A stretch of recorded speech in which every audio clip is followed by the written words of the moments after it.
Welcome back to Hobart Detter Field. It's time for Sunday's game number 2 of the 88th NBC World Series on this third day of action from the 88th NBC World Series, which is powered, by the way, by Evergy. This afternoon's game, our 12 o'clock game, has the Aviators of Haysville taking on the Denver Cougars. My name is Steve Strain. Welcome in. We are moments away from the first pitch of our 12 o'clock contest.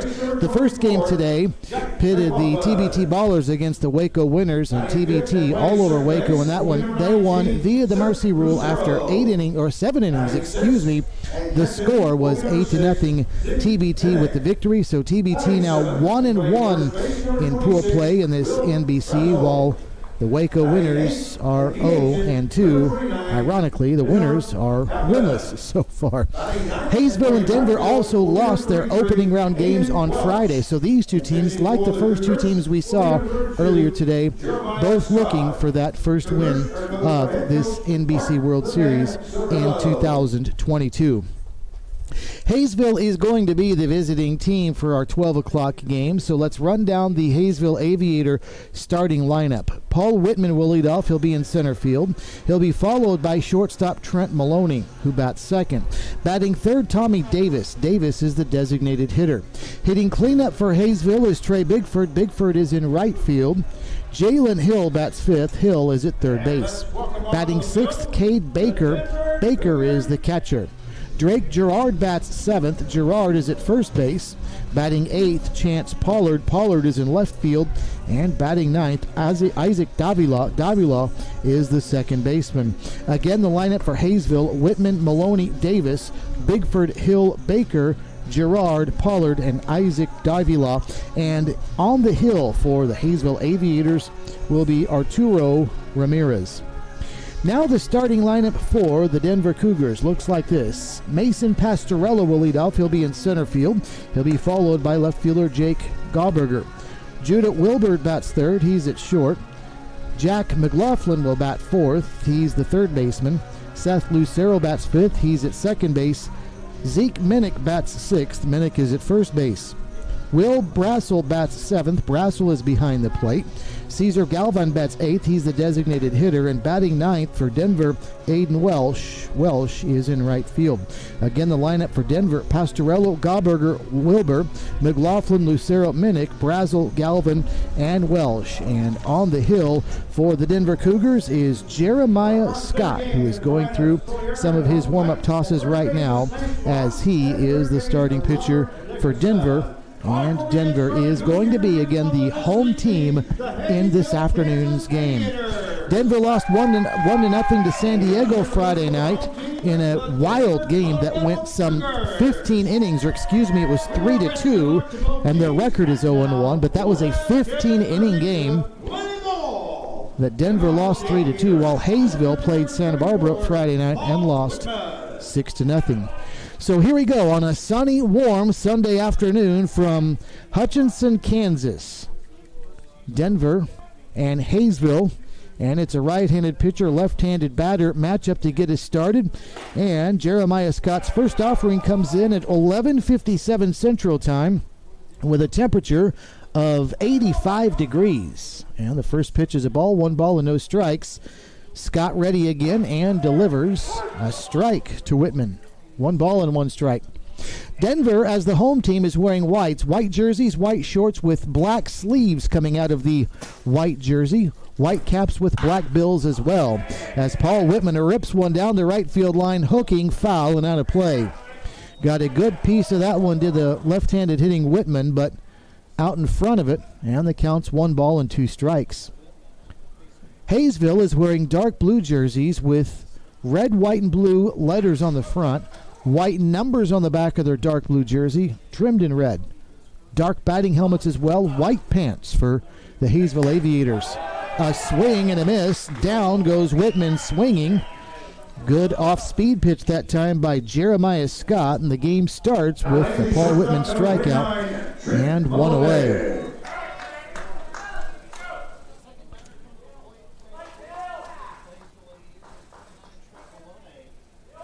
Jeremiah Scott will be attending Southwest Assembly of God College. He is from Colorado Christian High School in Littleton, Colorado. Of course, that's a suburb of Denver. Here's right-handed hitting Trent Maloney stepping in now, taking a ball, 1 ball and no strikes. So our first righty-righty matchup of the afternoon has Scott throwing a ball, 1 ball and no strikes to Maloney, the shortstop for Haysville. Pitch in there for a strike, and it's now 1-1. Denver again played San Diego Friday night. It was really a crazy game. It was 1-1 into the 15th inning, and they scored a run in the 15th. As the pitch misses inside to Maloney, and it's 2-1. And probably felt pretty good leading 2-1, having scored 1 more run than the opponent into the top of the 15th. Then to the bottom of the 15th, though, San Diego scored 2 and won 3-2 in 15 innings. Swung on, tipped at the plate by Maloney, and the count's now 2 balls and 2 strikes. You might think that having played 15 innings, Denver used a lot of pitchers. Well, they only used 3, so they might still have some fresh arms in the bullpen in spite of a 15-inning game a couple of nights ago. Fastball inside, and it misses. The count's now 3-2. So Jeremiah Scott opened the game, striking out Paul Whitman swinging, but has worked the count full here to Maloney. 3 balls and 2 strikes. Game time temperature again was 85 degrees, not much wind. A light breeze out of the south out towards center field at around 10 miles an hour.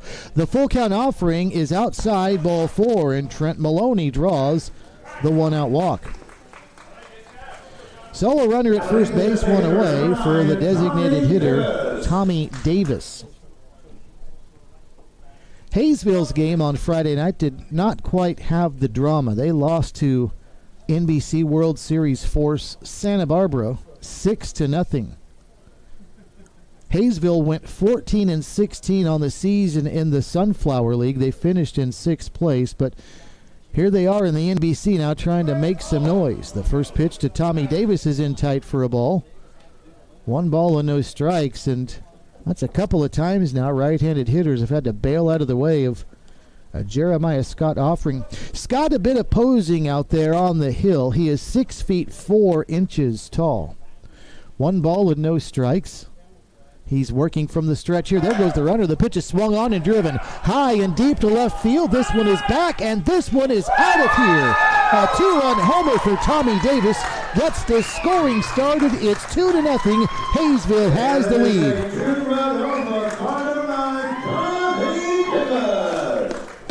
Well, he got every bit of that one. There wasn't much doubt about it from the time the ball left the bat, and again, not much breeze today, and what wind there is blowing out towards center, right center field. So even in this windy part of the world, no wind helped from that one. That was all Tommy Davis, and Haysville up 2-0. So what a loud start for the Aviators as Trey Bigford will step in now from the right side of the plate. First pitch to Bigford is a slider in there for a strike, 0-1.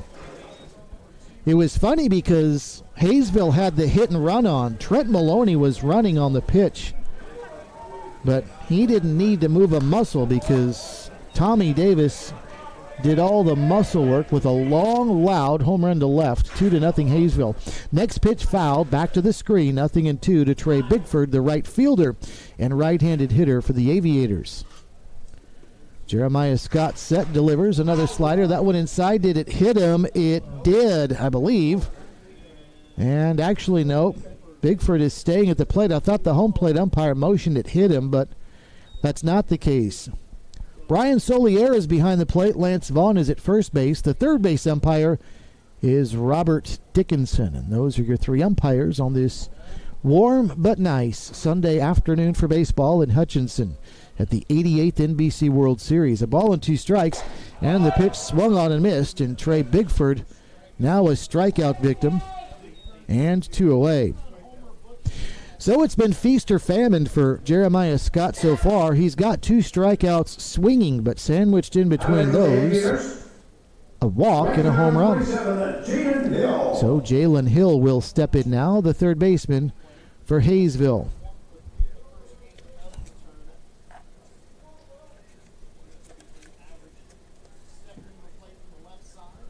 First pitch to Hill, tried to check his swing. I don't think it mattered. Looked like that slider caught the edge anyway. 0-1. Jalen Hill had a really nice season at Vernon College in Texas this past year. .317 the average, 7 homers and 39 runs batted in. The 0-1 is driven to center field, but Mason Pastorello can't get there. It's over his head. I think he misjudged it, and down to second base goes Hill. He'll be there with a double.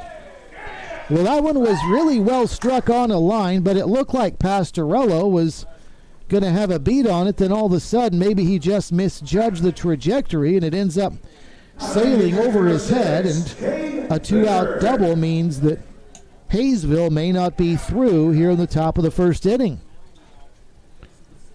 So Cade Baker will step up to the plate now with a runner at second, 2 outs, 2 already in. It's 2-0 Hayesville, thanks to the 2-run homer by Tommy Davis. Righty versus righty matchup here. Cade Baker takes high and tight for a ball. And the feast or famine theme continues for Jeremiah Scott with the 2 strikeout swinging, but now 2 extra base hits for Hayesville in addition to a walk. A ball and no strikes. Scott checks the runner at second. Seth Lucero is the second baseman, not holding him on. And the pitch is in there for a strike, 1-1. Will Brassel, the first baseman for Denver. Seth Lucero at second. Judah Wilbur at short. Jack McLaughlin is over at third. The outfield from left to right, Jake Gauberger, Mason Pastorello, and Aiden Walsh. Zeke Minnick is behind the plate for Denver today. Here's the pitch, swung on and missed, strike 2. And now Jeremiah Scott is 1 strike away from striking out the side, but had a bit of a bumpy road in between, with a walk and a 2-run homer and a double. Scott through the stretch, checks the runner at second again, offers home, and this one is sliced foul over on the right side, and the first baseman, Brassel's going to chase it down and foul ground. What a nice running catch by Will Brassel to retire the side, but not before Tommy Davis strokes a 2-run homer to get the scoring started. After half an inning, it's Hayesville 2, Denver coming up at the 88th NBC World Series, powered by Evergy. At the end of 1/2 inning play, Aviators 2. What does better mean to you?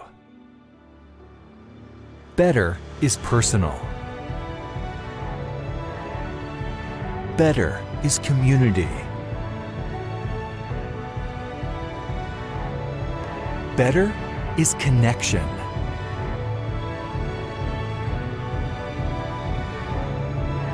Better is Butler.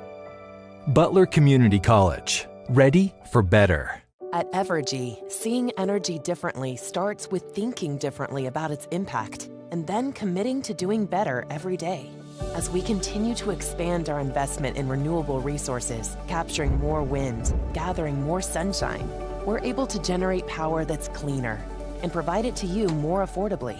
Reliable, sustainable, affordable energy that puts you first. That's everything to us. Evergy, the utility company. Half an inning in the books from Hutchinson, 2-0. Hayesville has the lead. Now we'll see what Denver's bats can do to answer, and they will have to do that against a southpaw, as it's left-handed pitcher Arturo Ramirez getting the start for the Hayesville Aviators. Ramirez from North Central Texas College, a southpaw, 5'10", 210-pounder. He appeared in 12 games this past season for North Central Texas. Won 4, lost 2 in 52 innings. Really nice job. Good-looking numbers for the lefty. 2.94 earned run average. He struck out 55 in 52 innings. So that's a really nice season for the Hayesville starting pitcher collegiately. The question today is, what can he do on this Sunday of the 88th NBC World Series? He has been granted a 2-0 lead. So here we go. Mason Pastorello will step in to get things started. A lot of umbrellas in the stands this afternoon, as you can imagine, on this warm, sunny afternoon in Hutchinson. Good to have a local team playing like Haysville. It always brings out a few extra folks. First pitch to Mason Pastorello, swung on and missed, 0-1. Ramirez set again and delivers a fastball, swung on and lifted to shallow center field. Paul Whitman was already playing shallow, comes in a little farther and makes the catch, and one away.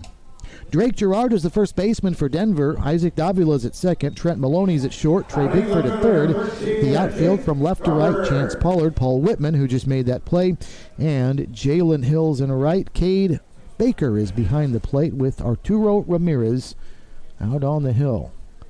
The 5'10 lefty set and delivers to Jake Gauberger, and Gauberger swings and misses. 0-1. And as you would expect from a guy that put up the kind of numbers that Ramirez did in college this past season, he's throwing strikes already. 0-1 to Gauberger. And Ramirez delivers a fastball that's letter high for a strike again. 0-2.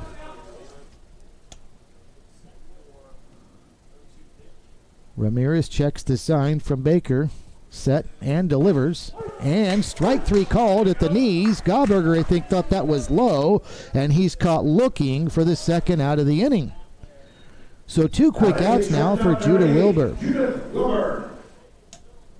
Well, Arturo Ramirez has a really interesting windup. When he moves the glove up above the head, he starts wiggling it, then comes down and set, and then after he starts his windup, there's a distinct pause. Steps back toward third with the right foot, pauses, then finishes the motion home. First pitch in outside to Judah Wilbur. 1 ball and no strikes to the shortstop for Denver. Right-handed hitter. Nobody on, 2 outs. Bottom of the first. 2-0. Hayesville with the lead. Fastball inside. And Ramirez has fallen behind in the count. 2 balls and no strikes.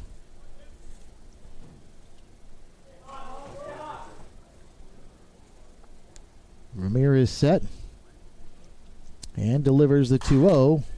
Foul and out of play. Judah Wilbur is from Denver, playing for the Denver Cougars. However, he played collegiately at both Chicago State and Southern University.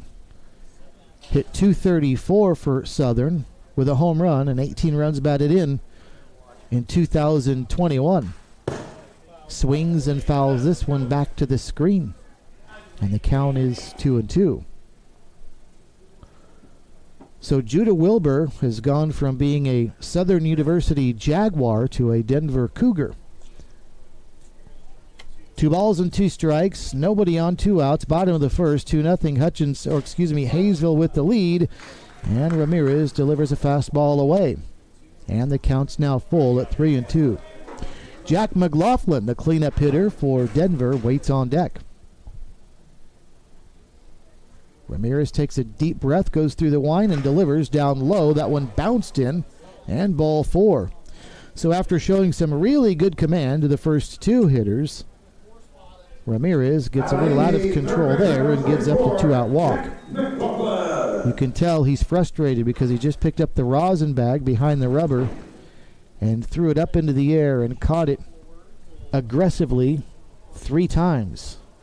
Frustrated with himself over that walk. So here's Jack McLaughlin now, the third baseman for Denver. And that one not even close. And Ramirez now having trouble finding it. He's walking around the mound. He's looking down on the grass behind the mound. He started on the third base side, now back behind the mound on the second base side, just looking down and trying to regain his composure here. That one was not close, 1-0. Working out of the stretch for the first time, delivers a fastball away. And the count's now 2-0. Boy, it was there right out of the gate, and it just quickly has left him that command. 2 balls and no strikes. And now he'll throw over to first, and back standing in is Judah Wilbur. Jack McLaughlin, the batter, has played at Towson University the last 2 seasons, where he's combined in the last 2 years to hit .261. Takes a strike as Ramirez found it again, 2-1. 8 home runs and 30 runs batted in for McLaughlin. in 2022. Second team all-conference this past season. Here comes the 2-2 pitch, swung on and fouled, back to the screen, and the count holds at 2-2. McLaughlin also played 2 years at Barstow Community College, where he was first team all-conference and conference honorable mention in both of his seasons there. 2-2, and another throw over to first.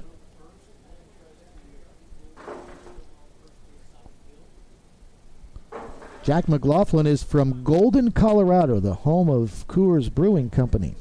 His brother Ben plays actually at Hutchinson Community College. Here's a high bouncer out in front of the mound. Ramirez has to field, turn around, throw to first in time. He delivers a strike and escapes after losing his control momentarily. A 1-3 putout to retire the side. A 2-out walk, no damage done after that. After one, Hayesville 2, Denver nothing at the 88th NBC World Series, powered by Evergy.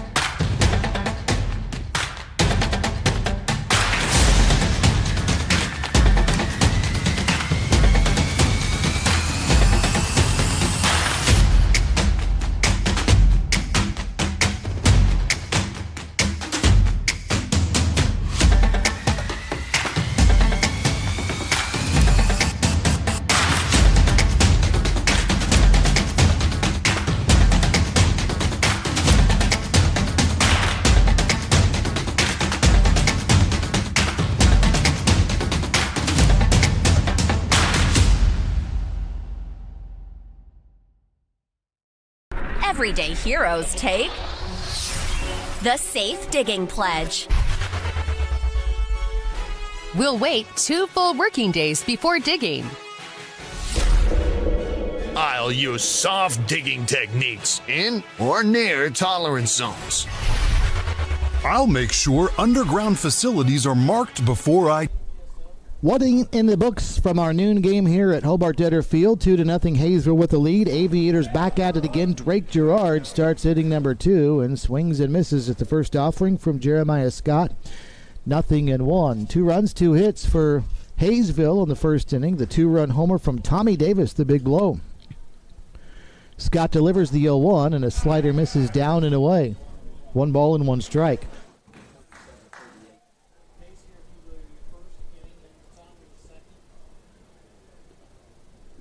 Gerard starting at first base, a right-handed hitter. A right-handed hitting first baseman swings and hits one back up the middle, and that's going to be behind the bag, fielded by Wilbur behind the bag. The shortstop throws to first wide and nowhere near in time, and that's going to be an infield base hit for Drake Gerard. Well, that was a slow bouncing ball, and really the best chance that Denver had right there was had Scott been able to field it out on the mound, but it went over his right shoulder.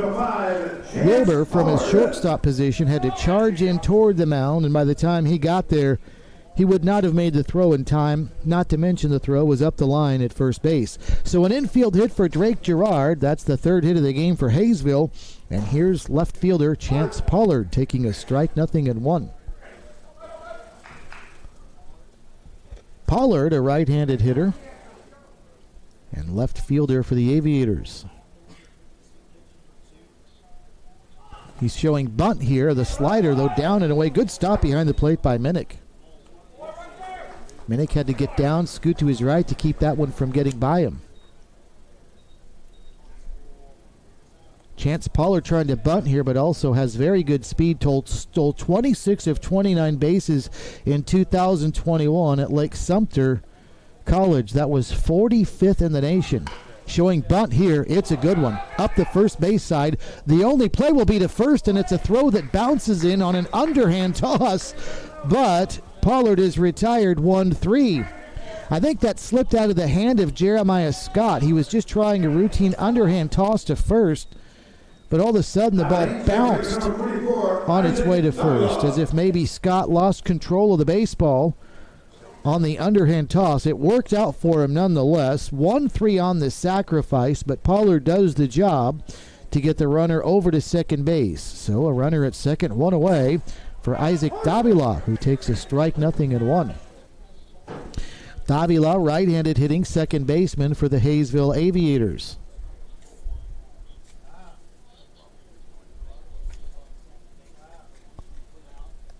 Through this stretch goes Scott, checks back at second and delivers a fastball up high. 1 ball and 1 strike.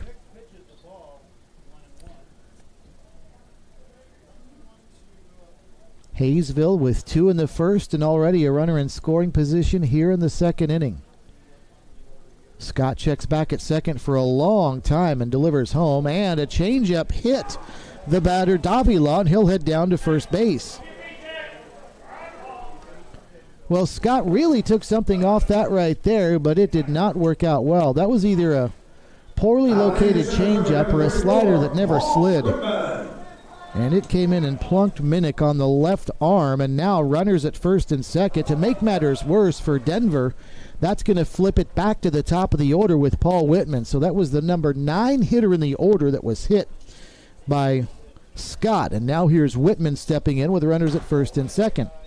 Fastball high and away, 1 ball and no strikes. Paul Whitman started the game by striking out swinging.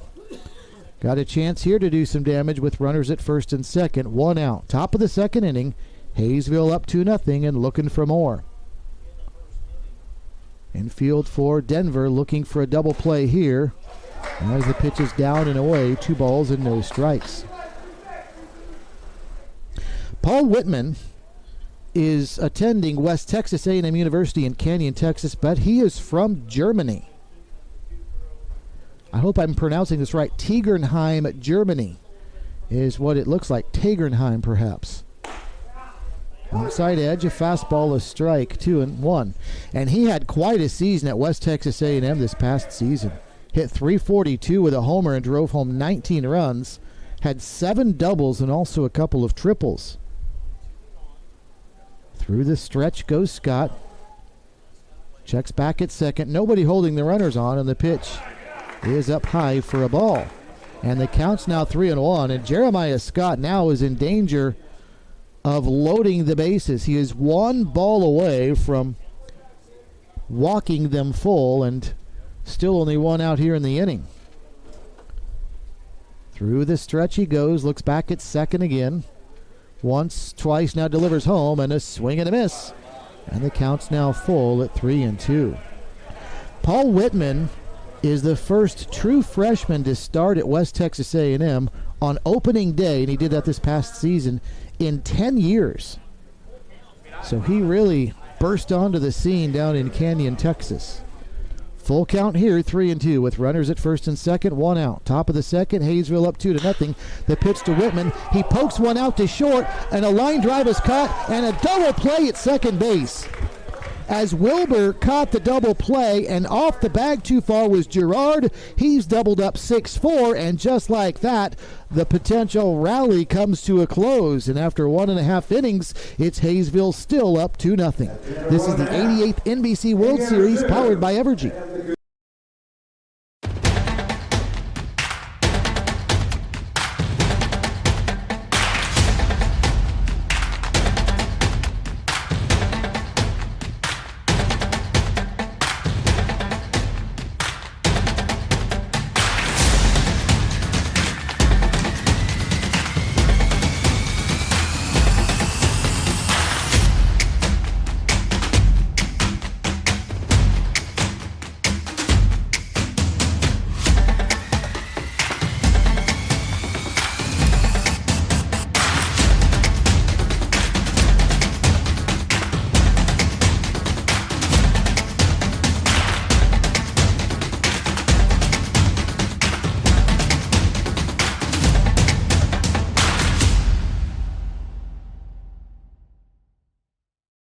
Everyday heroes take the Safe Digging Pledge.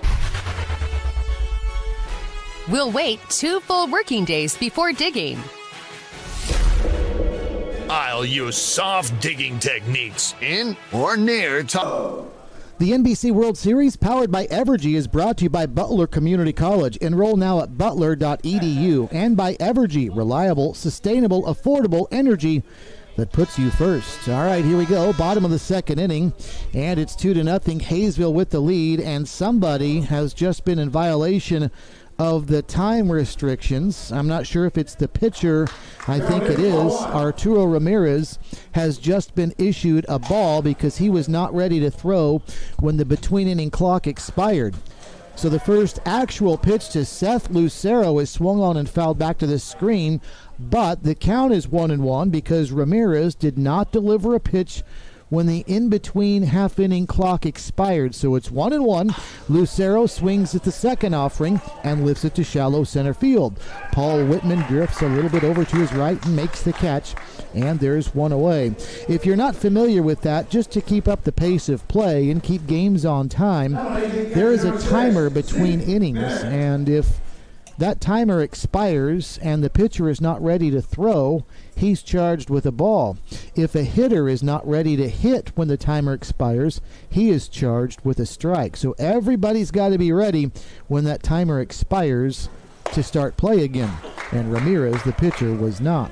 Zeke Minnick, the catcher, the first baseman, steps in, swings and misses at a Ramirez fastball, 0-1. Ramirez set again and delivers this one, a hot shot, one hopper to third, nicely done by Trey Bigford. Throws to first in time, a 5-3 put out, 2 away.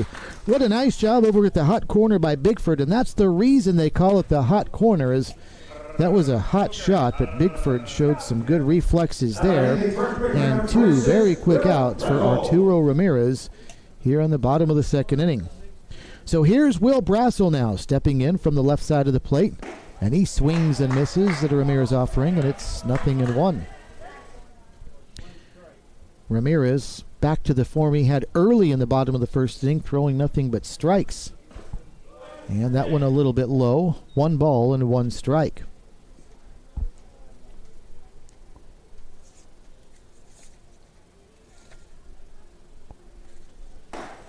Brassel takes again, and strike 2.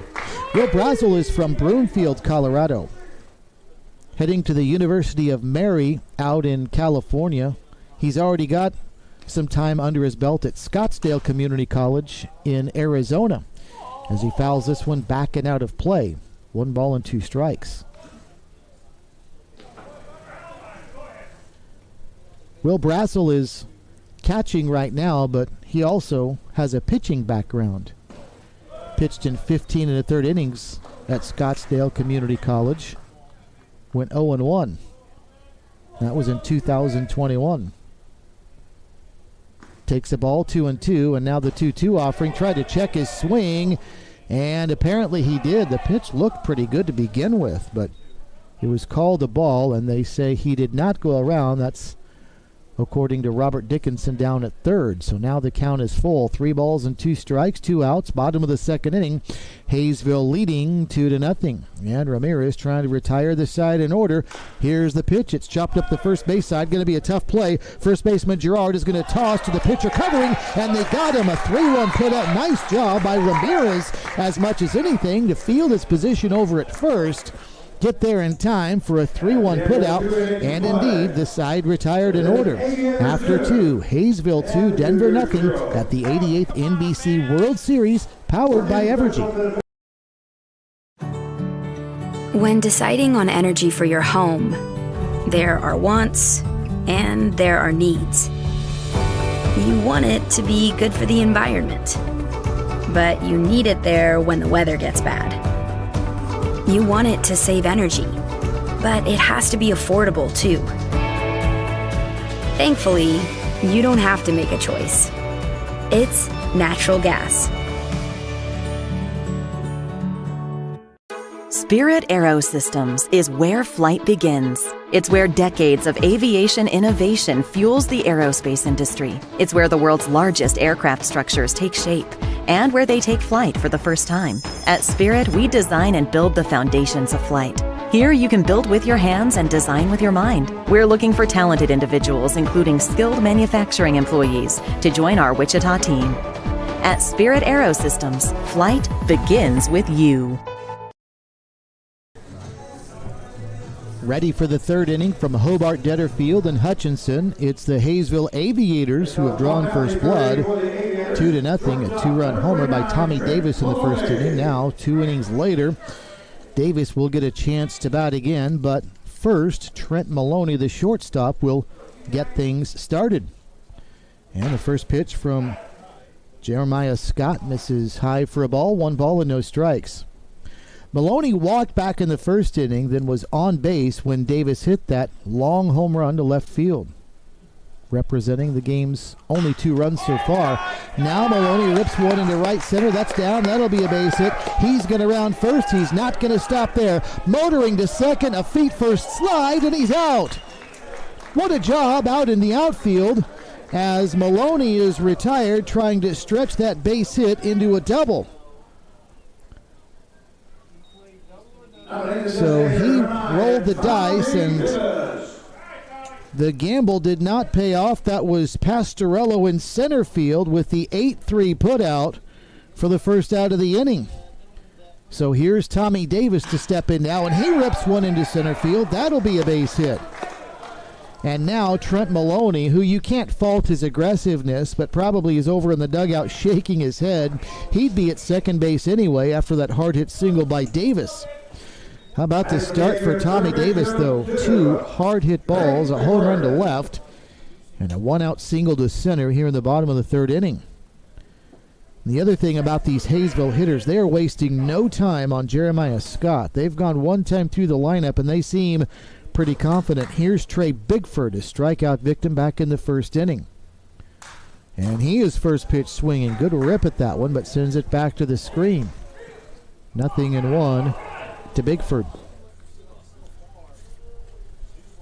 Trey Bigford was 0 for 3 on Friday night.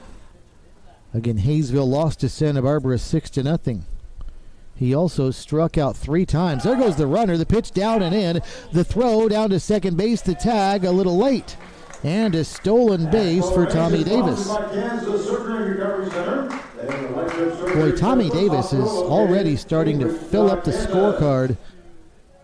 He's got a home run, a single, and now add a stolen base to that. And he's in scoring position. Trey Bigford had to dodge that low and in pitch that counts 1 ball and 1 strike, and now he's got a chance for an RBI with just a single, and that one hits him on the left shoulder. The right-handed hitter had to turn out of the way, but didn't get out of the way in time, and he's hit by the pitch, and he'll head down to first. And now time has been called, and there's going to be a discussion out on the hill. Mark Cirillo is the head coach for Denver.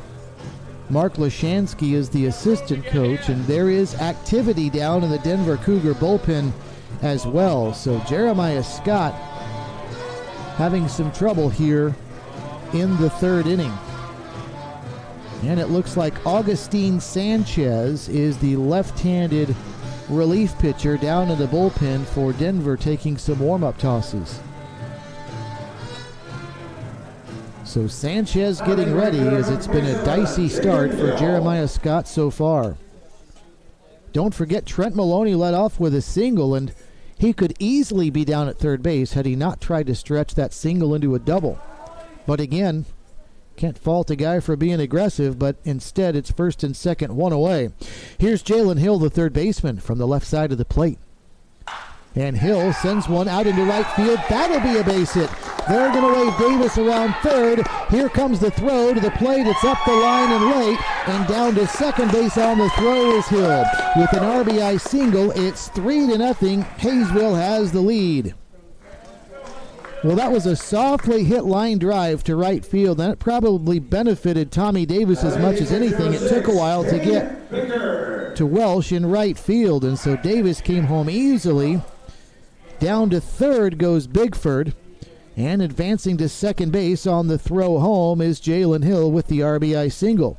So 3-0 now, Hayesville with the lead, and here's Cade Baker, the catcher, with runners at second and third. And the first pitch to Baker, in tight for a ball, 1-0. So a good start for Hayesville. Already 6 hits on the afternoon. They lead 3-0 and a golden opportunity for more.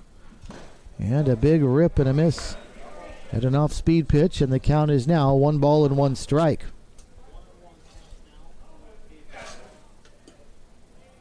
Bigford, the runner at third. Hill is at second. Still only one out here in the inning.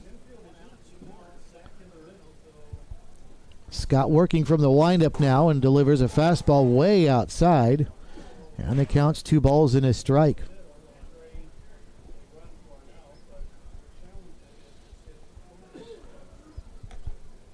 Jeremiah Scott not concerned at all with the runners right now. He needs to focus on throwing strikes, especially here down in the count 2-1.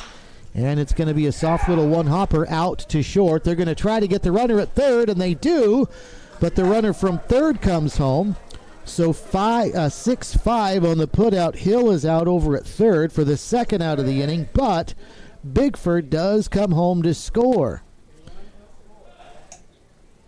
And so that's the 4th run of the game. Baker will get the RBI on the fielder's choice. And it's 4-0 Aviators with the lead. Now a runner at first for Drake Gerard. You normally don't see a 5-6 putout, especially when there's no force, but that was a wise decision by Wilbur because that was about the only play he had. It was a soft little one-hopper kind of deep in the hole at short, and that was going to be a long throw to first on a soft liner that might not have got there in time. So he threw to third, they got the out, and a run scored. And now 2 outs and a runner at first. Drake Gerard, the hitter, 0-1 the count to him. And the right-handed batter has this one hit him on the back. That one hit him right around the one on the back of his jersey, and he'll trot down to first base. And down to second goes Cade Baker. So the second hit batter of the inning, and that will lead to a pitching change. So a pitching change being made here in the top of the third inning. 2 are already in for Hayesville, and there are 2 outs. But also 2 runners are on. And the score is 4-0. I mentioned that Augustine Sanchez was warming up in the bullpen for Denver, and he will be the man that's coming on in relief of Scott. He did not last long, only 2 2/3 innings, and Scott is responsible for the 2 runners out there on base for Haysville.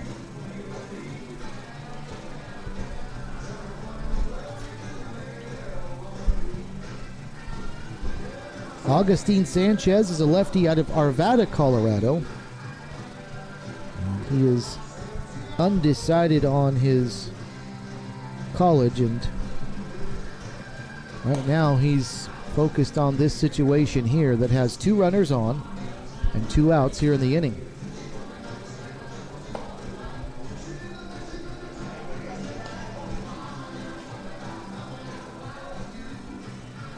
Don't forget, again, the inning started with Trent Maloney's single. Otherwise, he could have already crossed home plate, and there would also only be 1 out had he not tried to stretch it to a double. So as it is, it's 4-0.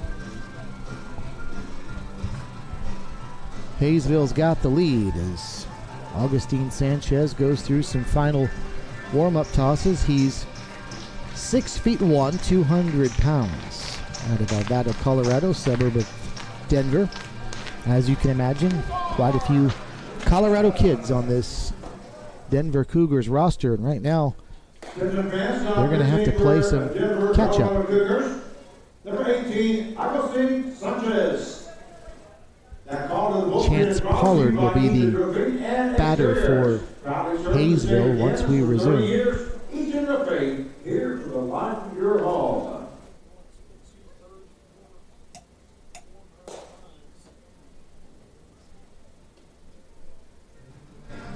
In our game earlier today, the TBT Ballers knocked off the Waco Winners by the score of 8-0. So TBT gets into the win column.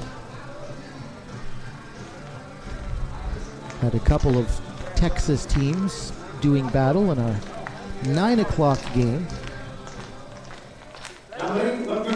Waco used 2 pitchers that contest and just could not find any rhythm, either of their pitchers. Number of hit batters, number of walks, and TBT's ballers from Mansfield, Texas won that game handily. All right, here we go. Chance Pollard steps in with runners at first and second, 2 away, and Arturo Ramirez, Augustine Sanchez delivers a slow breaking ball that never really got back to the plate. Not close. 1 ball and no strikes to Chance Pollard. Pollard takes down this time 2-0. Pollard had a nicely executed sacrifice bunt in the last inning, so no official at bat for him. That sacrifice went 1-3. And he takes outside, and the count's now 3 balls and no strikes. So Augustine Sanchez has come on, but not done what the doctor ordered. 3 straight balls on all 3 of his pitches so far, and the 3-0 is taken by Pollard for a strike. And the count is now 3-1.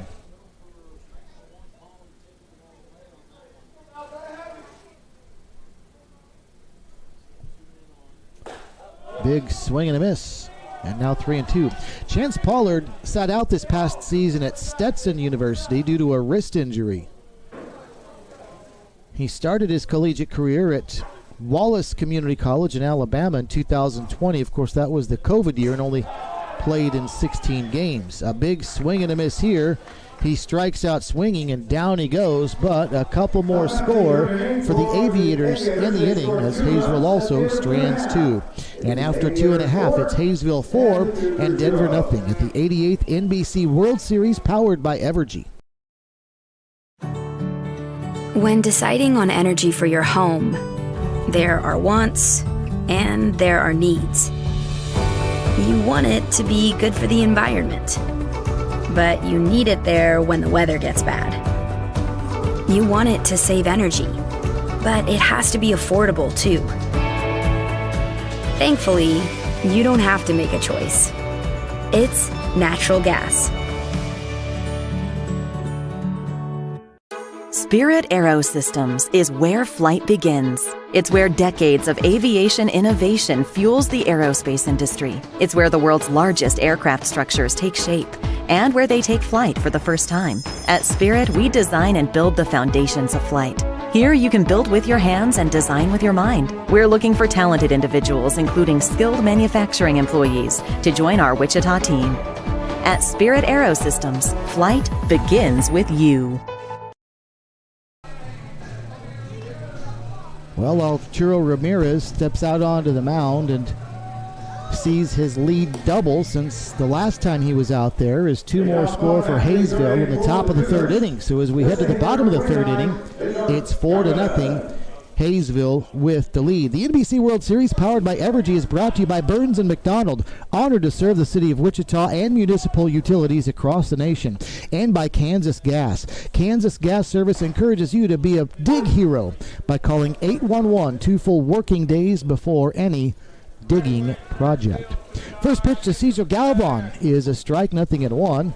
Ramirez quickly working, delivers again, and this one misses. 1 ball and 1 strike to the designated hitter, Cesar Galvan, the number 8 hitter in the order for the Denver Cougars. Left-handed batter, left-handed pitcher, and a breaking ball in there for a strike, and the count's now 1-2. Cesar Galvan is a big left-handed hitter for this Denver team.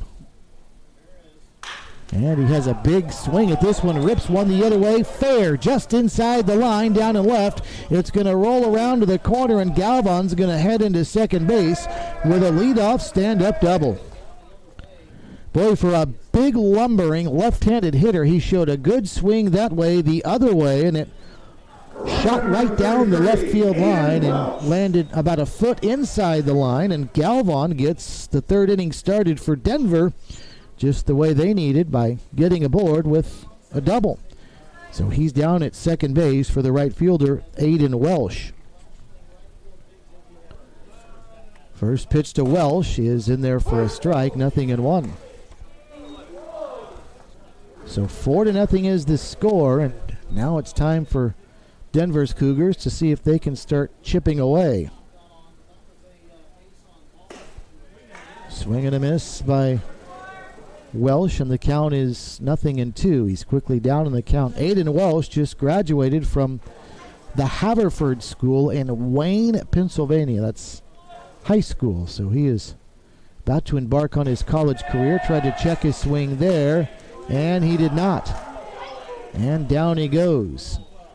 Lance Vaughn, the first base umpire, had that one appealed his direction, and he's the one that rings up Welsh for the first out of the inning. So runner at second, one away, and back to the top of the order we go with Mason Pastorello.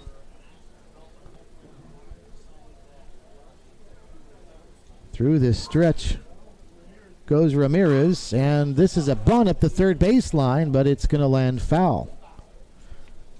Pastorello really did not show bunt right there until very late, so over at third, Trey Bigford was pretty deep at third, and had that one got down on the ground, it would have been a very tough play for Bigford to make, but not only was it popped up, but it was popped up foul. So 0-1 to Pastorello. Ramirez through the stretch, and the pitch is home, a fastball outside. 1-1 strike. Mason Pastorello this past season played at the University of Colorado in Colorado Springs. Played 17 games and hit .366. Actually, that was in 2021. I beg your pardon. Still good numbers as he takes an off-speed pitch outside, 2-1. .366, 6 runs batted in, 5 stolen bases in 21. He played at Cypress College prior to that. 2 balls in his strike, and the pitch is a fastball swung on and missed. And the count's now 2-2. 2020, the COVID-shortened year, he had 26 at-bats at .269.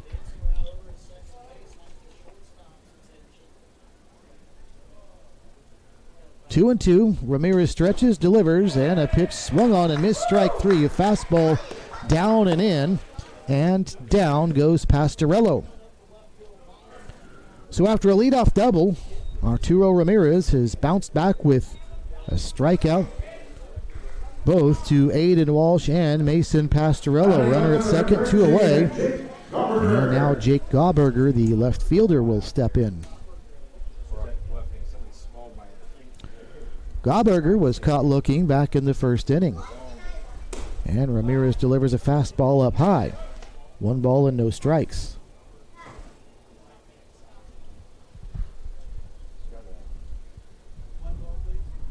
Ramirez has really never been concerned with Cesar Galvan out at second base. As the pitch is swung on and missed, a big swing and a miss, 1 ball and 1 strike. Neither of the middle infielders for Hayesville has shown any interest since Galvin has been out there on second and moving to the bag. The focus has just been at the plate, and it's paid off. There's a swing and a foul back to the screen, 1-2. Sometimes you can see base runners start to distract a pitcher who starts throwing that way a little bit, looking that way, and all of a sudden they lose focus on their command, and that's not been the case with Ramirez. He has been locked in at the plate in spite of a runner being in scoring position since this half inning began. Fastball outside, 2 balls and 2 strikes. Runner at second, 2 away. Bottom of the third inning, 4-0. Hayesville on top of the Denver Cougars. Through this stretch goes Ramirez. He'll look at second and pitch, and a check swing. He went around, and down goes Gauberger. And how about that for Arturo Ramirez? He strikes out the side in the third after giving up a leadoff double. We'll head to the fourth. Hayesville 4, Denver 0 at the 88th NBC World Series, powered by Evergy. There's something happening in Wichita. Excitement, movement, a vibe. A city that offers amazing experiences delivered with heart. From arts to attractions, nightlife to sports, you feel the energy at every turn. A little fancy, a little funky, but always friendly. Come see the place we love. We think you'll love it too. Discover more at visitwichita.com. Seeing the world of energy differently means looking forward and innovating now. It's why we've invested in a next-gen infrastructure, one capable of providing energy to you more dependably than anything before it, so you can focus on what matters most. Reliable, sustainable, affordable energy that puts you first. That's everything to us. Evergy, the utility company.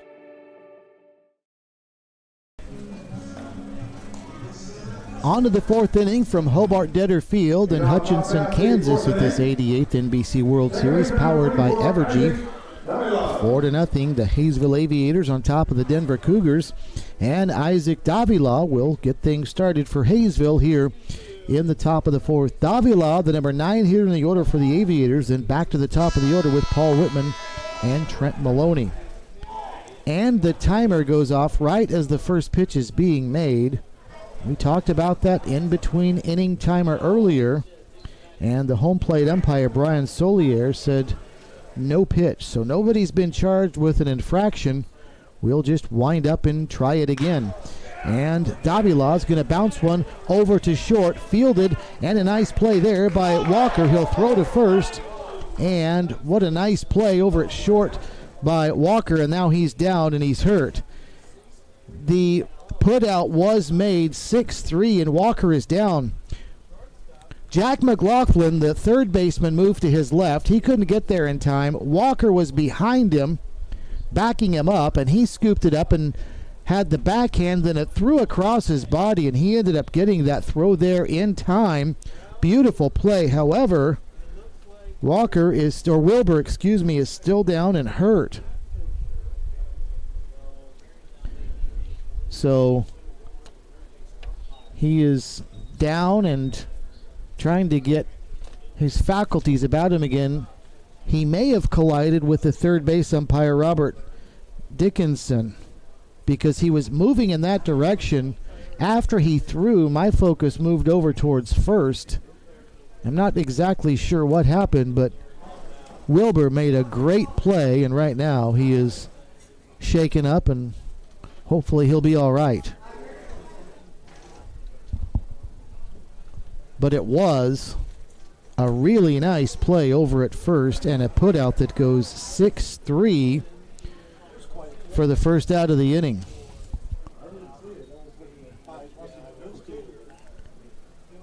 And it sure seemed like when McLaughlin, the third baseman, didn't get there, it was going to be a base hit all the way for Davila. Then out of nowhere came Judah Wilbur, and he made the backhanded play, the strong throw to first. And again, hearing some chatter in the press box, it does sound like he collided with the third base umpire, Robert Dickinson. And on that collision, that's what sent Wilbur down to the dirt, where he is still trying to shake out some of the cobwebs. And that's what Mark Cirillo, his coach, is out making sure his shortstop is doing. And it looks like Wilbur will be fine and stay in the game. So that's obviously good news on a great play by Wilbur. And now Robert Dickinson's going out to make sure he's all right as well, the umpire. And here we go. So what a play by Wilbur. So one out, and back to the top of the order we go with Paul Whitman.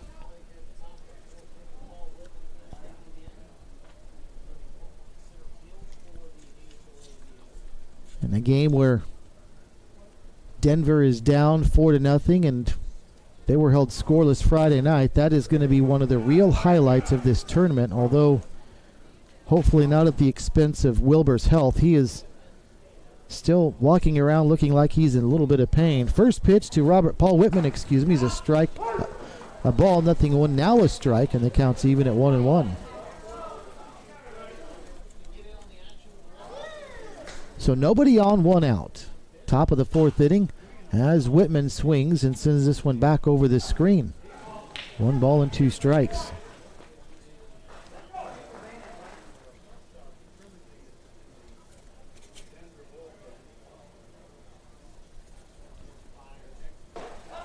Augustine Sanchez delivers and swing and a miss. Strike 3, and down goes Whitman. So Paul Whitman having a tough time today. He is struck out swinging twice. and he also has lined out to short. So 2 up, 2 down, and now here's Trent Maloney.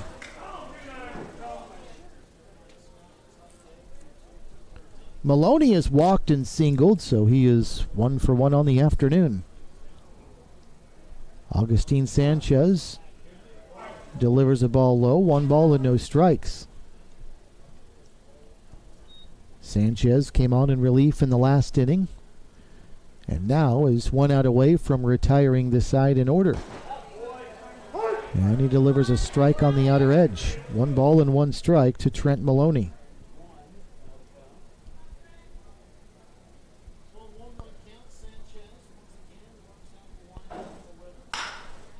Swung on, there's a bouncing ball over to third. McLaughlin's got it, throws to first in time, and the side retired. And indeed, a 1-2-3 for Augustine Sanchez in the 4th inning. And we'll head to the bottom of the 4th. Hayesville 4, Denver nothing at the 88th NBC World Series, powered by Evergy. There's something happening in Wichita. Excitement, movement, a vibe. A city that offers amazing experiences delivered with heart. From arts to attractions, nightlife to sports, you feel the energy at every turn. A little fancy, a little funky, but always friendly. Come see the place we love. We think you'll love it too. Discover more at visitwichita.com.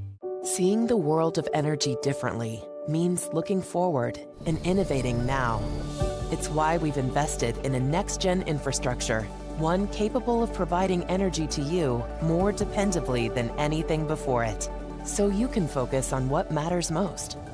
Reliable, sustainable, affordable energy that puts you first. That's everything to us. Evergy, the utility company. The NBC World Series, powered by Evergy, is brought to you by Black Hills Energy and by Spirit Aerosystems, of the world's largest manufacturers of aerostructures for commercial airplanes, defensive platforms, and business and regional jets. Spirit Aerosystems is who you want to think of as we're ready now for the bottom half of inning number 4. 4-0 is the score. The Haysville Aviators on top of the Denver Cougars, and Denver, the home team now, will step up trying to get back into this game, and it's none other than Judah Wilbur, the shortstop who got banged up on that last play or the first play of the last inning, that will lead it off. Still trying to shake off the cobwebs. And here we go. Arturo Ramirez ready and delivers, and Wilbur takes up high for a ball. 1 ball and no strikes. Shortstop number 8, Judah Wilbur. Pointed at first base. I thought that was a change. Wilbur walked in the first inning, so no official at bat for him as he swings and fouls one back to the netting. So the count is level at 1 ball and 1 strike. The wind, which was blowing very lightly out towards right center field when the game started, has started to pick up some, to the point where it could definitely help some balls hit out to right field. Wilbur swings and sends this one to center. Going back is going to be the center fielder Whitman. Still going back. He can't get there. It's over his head. It's going to bounce to the fence. And down to second base with a leadoff double is Judah Wilbur. So give Wilbur some credit after getting banged up in the top half of the inning on that collision he had with a third base umpire. You could see was visibly shaking off the cobwebs the rest of that half inning. Steps up to lead off the bottom of the 4th inning and delivers one out to center field for a leadoff double. So here's Jack McLaughlin now stepping in. And McLaughlin sends one into center field. That'll be a base hit. And Wilbur will stop at third base. And now a big turn over at first by McLaughlin, but that's because nobody is back on the bag. The first baseman, Gerard, came in to cut off a potential throw home. So Wilbur stops at third, McLaughlin over at first, and just like that, a good start for Denver here in the bottom of the 4th inning. It's runners at first and third, nobody out, and Seth Lucero, the second baseman, will step in.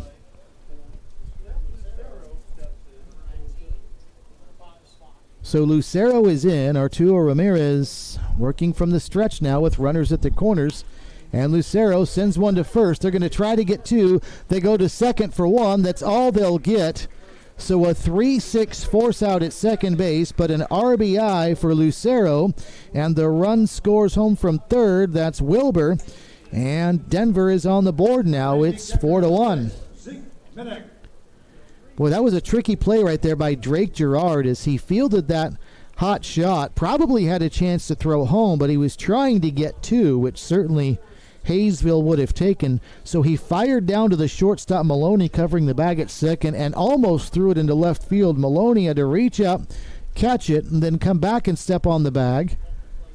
And then there was no chance for a relay back home. Swing and a miss to Zeke Minnick. 0-1 to him. But a run is scored for Denver. It's 4-1 now. Hayesville with the lead. One out runner in first base for the Cougars with Zeke Minnick up there and a 0-1 count on him.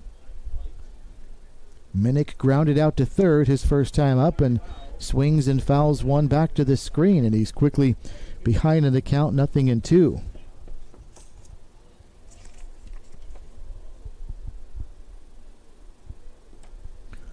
Zeke Minnick is from Thornton, Colorado.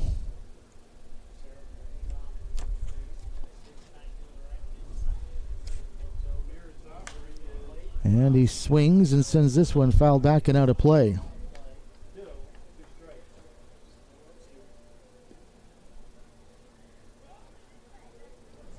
Hit .319 with 17 runs batted in his senior season at Horizon in Thornton. He's got to shorten up and protect the plate here, and that one came in tight, and it hit him. As Ramirez sent that one tight, and Minnick was hit by the pitch.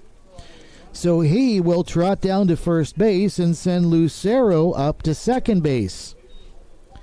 And all of a sudden, Denver's really got something cooking here. First and second, still only one out in the inning.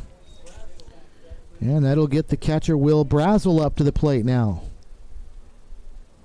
Left-handed hitting Brazel takes a fastball on the outside part for a strike, 0-1.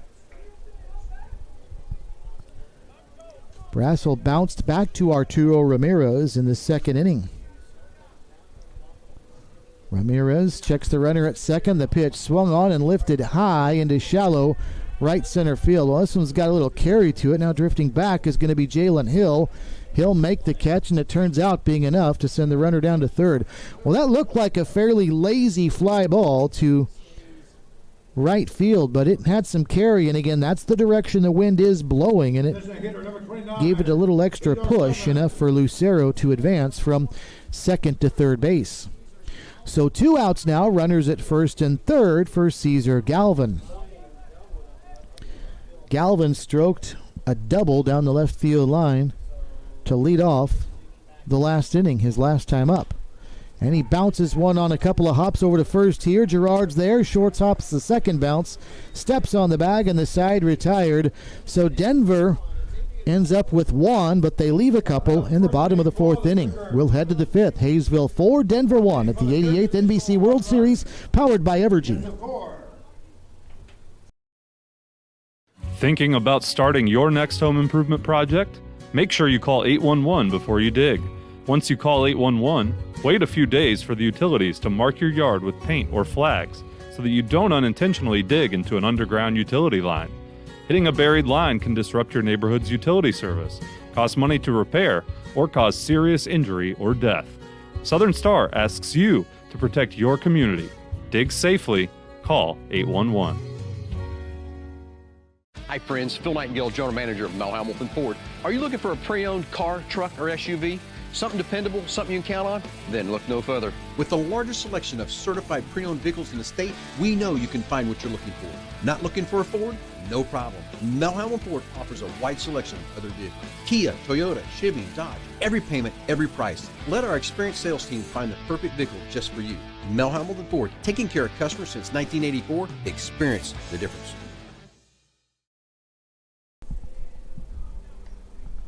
Well, the busiest man in blue for the Hayesville Aviators has been Tommy Davis, and he will start The fifth inning for Hayesville, leading the Denver Cougars by the score of 4-1.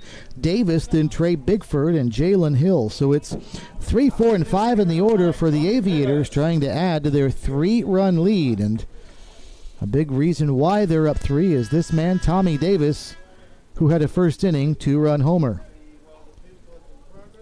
And the in-between inning timer expired while the pitcher was in his motion, so no violation there. And even though you heard the horn in the background, clean slate, we're ready to go. First pitch to Davis. He's first pitch swinging and sends one back and out of play. 0-1. Augustine Sanchez out for his second full inning of work.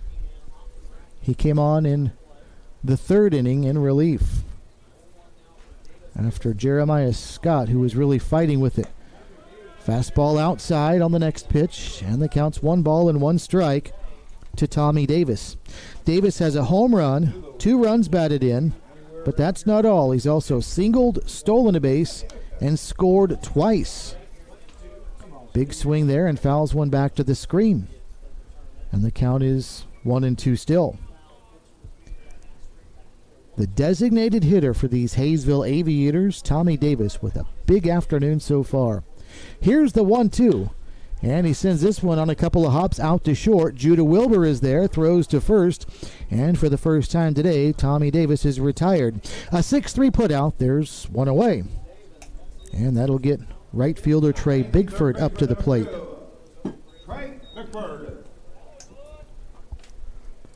Both of these teams trying to pick up their first win in this 2022 NBC World Series. They were both shut out. Hayesville lost to Santa Barbara 6-0, and Denver lost to San Diego 3-2 in 15 innings. I beg your pardon, Denver was obviously not shut out.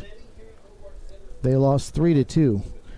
First pitch to Trey Bigford, cut on and fouled back to the screen. 0-1. Bigford is 0 for 1. He has struck out and also been hit by a pitch. And a changeup is swung on and fouled back and out of play. And the count is now 0-2.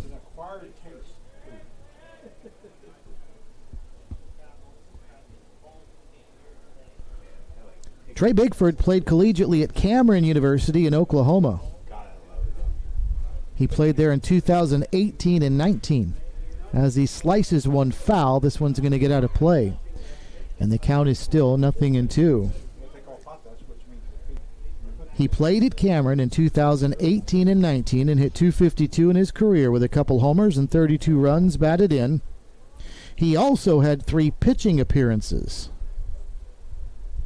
Prior to Cameron, he played at Vernon College in Texas. He's from Burke Burnett, Texas. Here's the 0-2 way outside. And the count is now 1-2 strikes.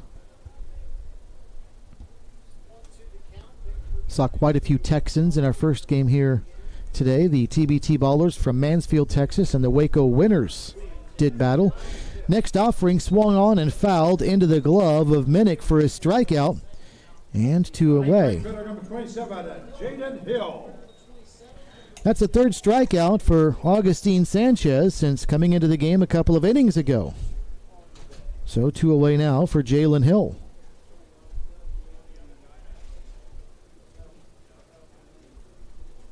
Jalen Hill's had a nice afternoon.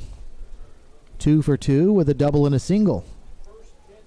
Nobody on, 2 out here, and Hill tips one at the plate. 0-1.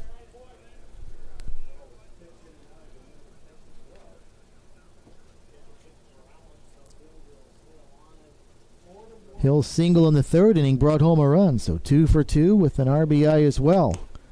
Big swing and a miss at a fastball there, and the count's now 0-2.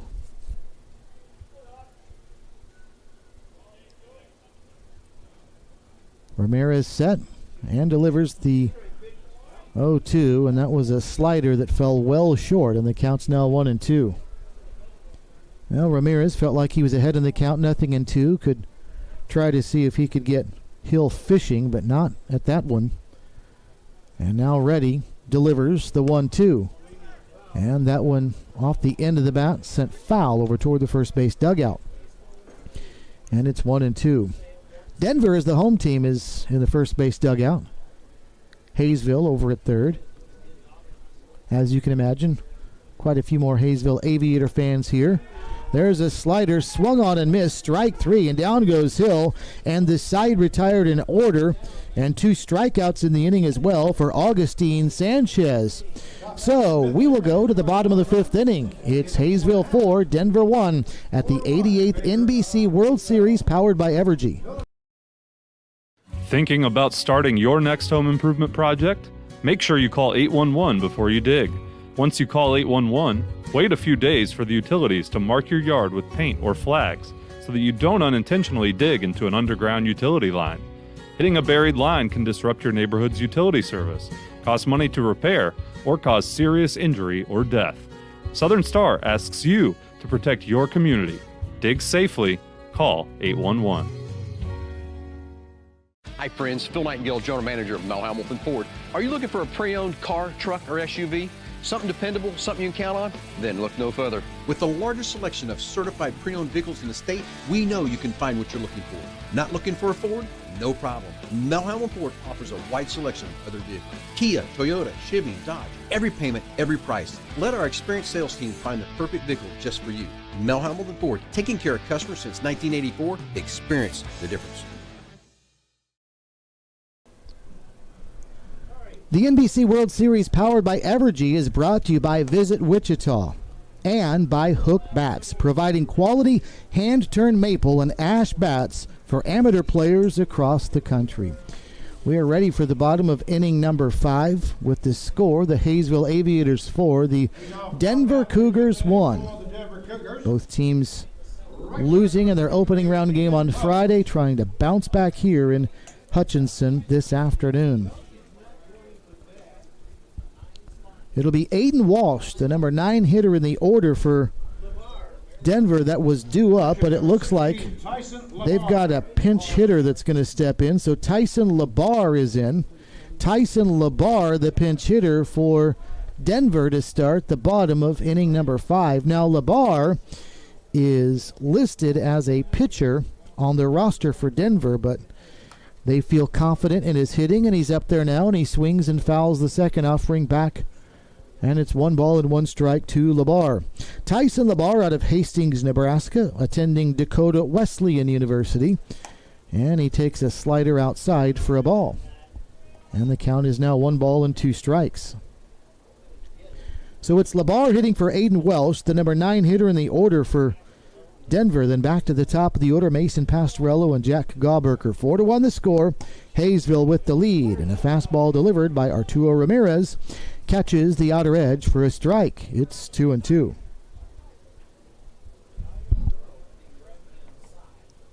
Ramirez set through the wind and delivers, and there's strike 3 called. Beautiful pitch. Another one that catches the outside edge, and Labar is caught looking for the first out of the inning. Dominating the center fielder, number 5, Mason Pasquarello. That is the 5th strikeout of the afternoon for Arturo Ramirez. He gets Labar to start the 5th, and now here's Mason Pastorello, who struck out his last time up, in fact. And Pastorello is going to send one into left field, charging on his Pollard. He won't get there. He'll have to play it on a hop. And Pastorello, a 1-out single here in the bottom of the 5th inning. Number 13, Jake. Well, that's the 4th hit of the afternoon for Denver. Haysville has been able to collect 6 hits so far this afternoon, but on the scoreboard it's Haysville 4 and Denver 1. And that's the number that matters, is Arturo Ramirez. We'll go back to the stretch now. Jake Gauberger is in, but first to throw over to first, and Pastorello is back standing in. Been a tough day for Jake Gauberger so far. He is 0 for 2 with 2 strikeouts, one looking in the first, and then caught swinging in the third. He swings and misses here, and he's down in the count, 0-1.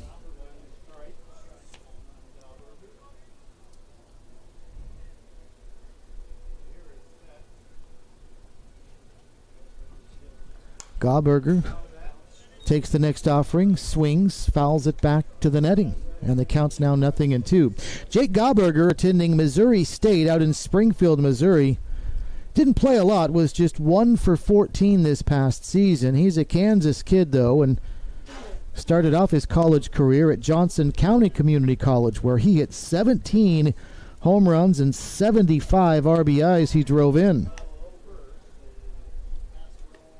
Throw over to first, and back in time is Pastorello. And he takes, and they've called a balk, though, is what happened. There was a bit of a delay. A balk's been called, and down to second base goes Pastorello. That's the second balk we've seen here today. There was one in the previous game between Waco and the TBT Ballers, and now a balk in this contest as well, so Pastorello down at second. And the count is 0-2, and the pitch fouled back to the screen. And the count is still no balls and 2 strikes.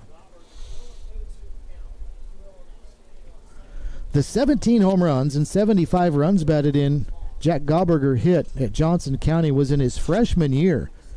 He hit .467. He takes a big swing here and lifts it up behind the plate, and back over the backstop it goes. His sophomore season, Gauberger hit .423. So is that consider losing progress when you go from .467 as a freshman to .423 as a sophomore? He was a 4-year starter at Lee Summit High School, and he also was a 2-time all-district football player, playing linebacker and safety in high school. Great athlete. Here's the pitch, swing and a miss. Runner heading to third. Is it a strike him out, cut to throw him out, stolen base, double play? No. Sliding in safely at third is Pastorello. Boy, it was a close play, too. In fact, I think a lot of people thought on the Hayesville side that it was going to be a strike him out, throw him out double play, but Pastorello apparently just in under the tag. So the strikeout for Gauberger means he's 0 for 3 with 3 strikeouts, but a runner is now at third for Judah Wilbur, who takes high and away for a ball, 1-0. 4-1 is our score. Hayesville with the lead. Bottom of the 5th inning. Ramirez works from the stretch and delivers a fastball just low. And the count is now 2 balls and no strikes. Judah Wilbur singled back in the 4th inning and came around to score later in the frame. And the pitch outside for a ball. And the count is 2-1. Runner at third, 2 outs. Bottom of the 5th inning, 4-1. Hayesville with the lead. Arturo Ramirez, while he's working from the stretch, they're not really concerned about the runner at third. And he delivers a strike taken. And it's 2-2. Trey Bigford is playing at normal depth, a little bit over toward the line, but not at all concerned with holding a runner on. Certainly not with 2 outs in a 3-run game. Ramirez stretches, delivers, inside corner, strike 3, and Wilbur can't believe it.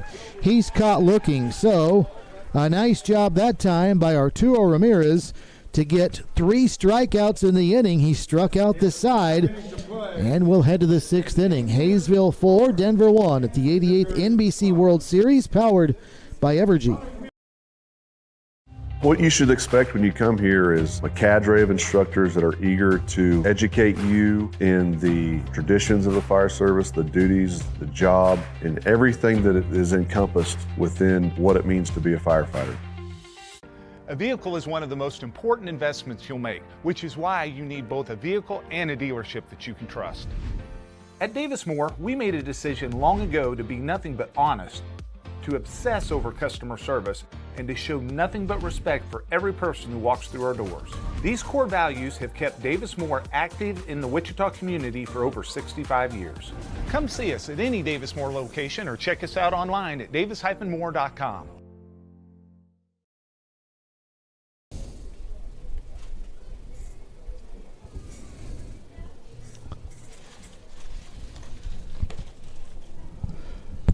On to the 6th inning we go now. A 4-1 score. Hayesville's Aviators on top of the Denver Cougars. For Hayesville, 4 runs on 6 hits. For Denver, a run on 4 hits. 2 of the 4 runs for Hayesville were scored in the very first inning. Tommy Davis, a 2-run homer.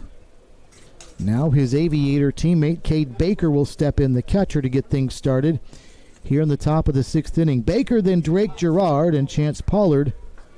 6, 7, and 8 for Hayesville against Augustine Sanchez, who delivers down low for a ball to Baker. 1 ball and no strikes. Sanchez has done a good job since coming on in the 3rd inning, though. He has really restored order after Jeremiah Scott came out and really had a tough time of it, as Scott was charged with all 4 runs scored by Hayesville, but give Sanchez credit for helping settle things down.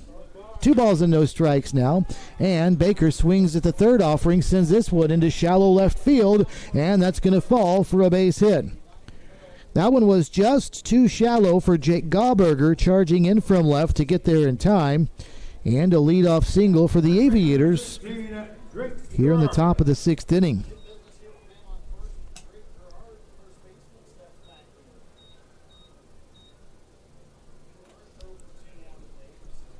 So not many times today Hayesville has been able to get their leadoff batter aboard, but they do here as Drake Gerard takes a strike. On the outside part, it's 0-1.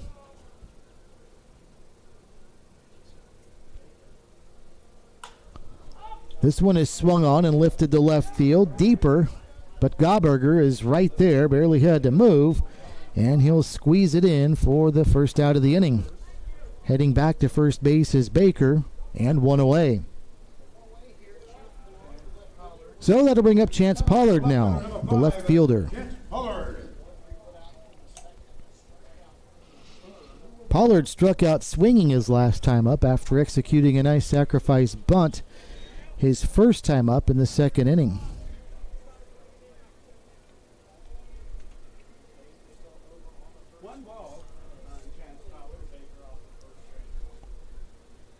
Sanchez through the stretch, checks it first, delivers home. And the pitch is a strike, and it's now 1 ball and 1 strike. Cade Baker, not much of a big lead, and inches away now is Sanchez delivers home. A swing and a miss on an off-speed pitch, 1-2. Both of these pitchers are left-handed pitchers, so you'll notice that the runners at first aren't getting very big leads. Here's the pitch, chopped foul over outside the bag at 3rd. And the count is still 1 ball and 2 strikes. I mentioned that Chance Pollard missed this season at Stetson. He's also played at Wallace Community College in Alabama. He started his college career at Lake Sumter State College in Florida a few years ago. And here's the pitch, and it hits him, and down to first base is going to go Pollard. So Pollard hit by a pitch. That'll send Baker down to second base.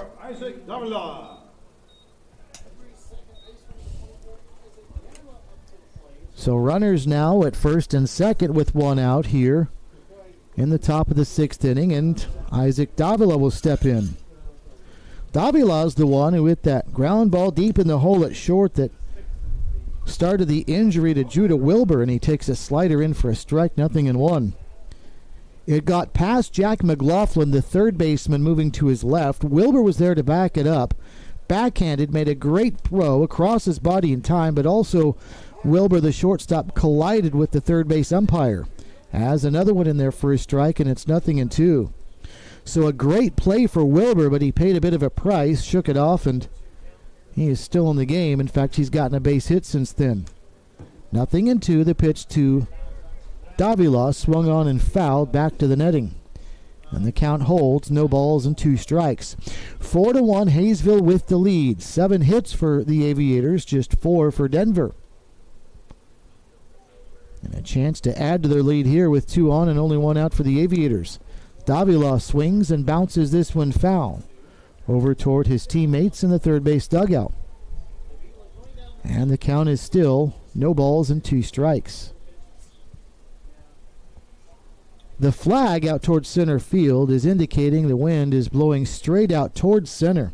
And again, as I mentioned earlier, the breeze is picked up as well, as this one is fouled over to the right side now and out of play. So Davila has sent one or two over to the left side, and that one foul on the right side.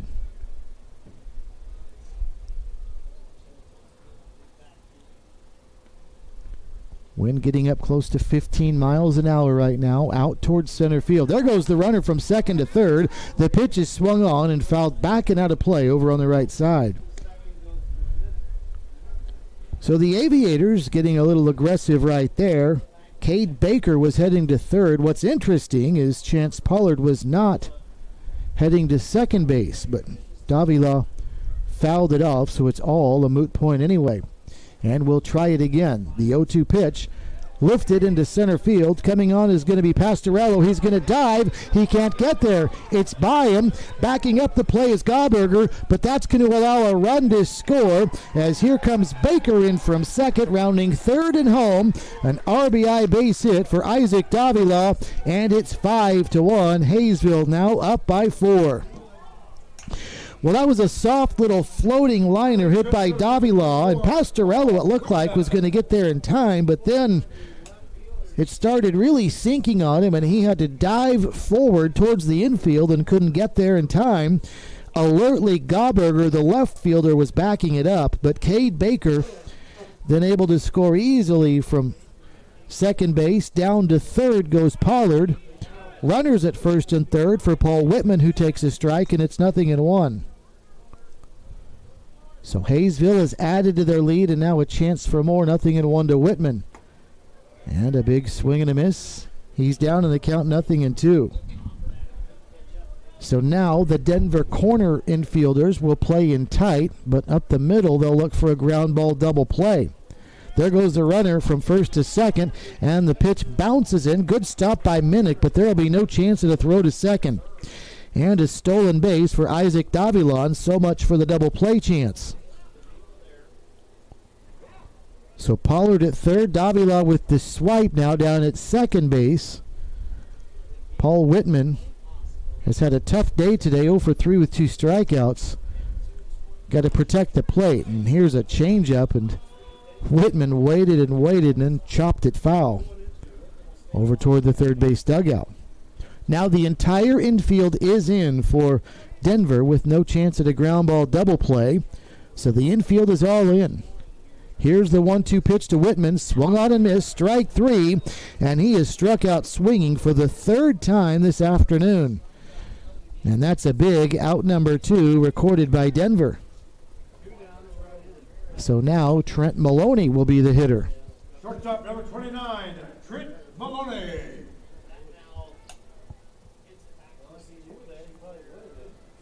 Maloney has been on twice today. He has walked and he is singled. He is also grounded out. This one bounces in. Good stop again behind the plate by Minnick, and Maloney alertly looks over at his base runner at third, Chance Pollard, and says, "Don't come home." That one didn't get by thanks to a good job by Zeke Minnick. Pollard's the runner at third. Isaac Davila over at second. 5-1 Hayesville with the lead. The Aviators looking for more, and a fastball on the outside edge. It's a strike, and the count's now 1 ball and 1 strike.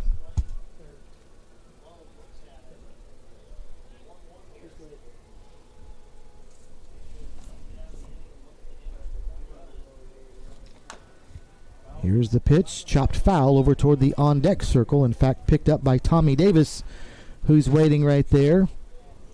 Denver and Augustine Sanchez, their pitcher, would certainly rather face Davis in the next inning to lead it off. They'll have to retire Trent Maloney here for that to happen.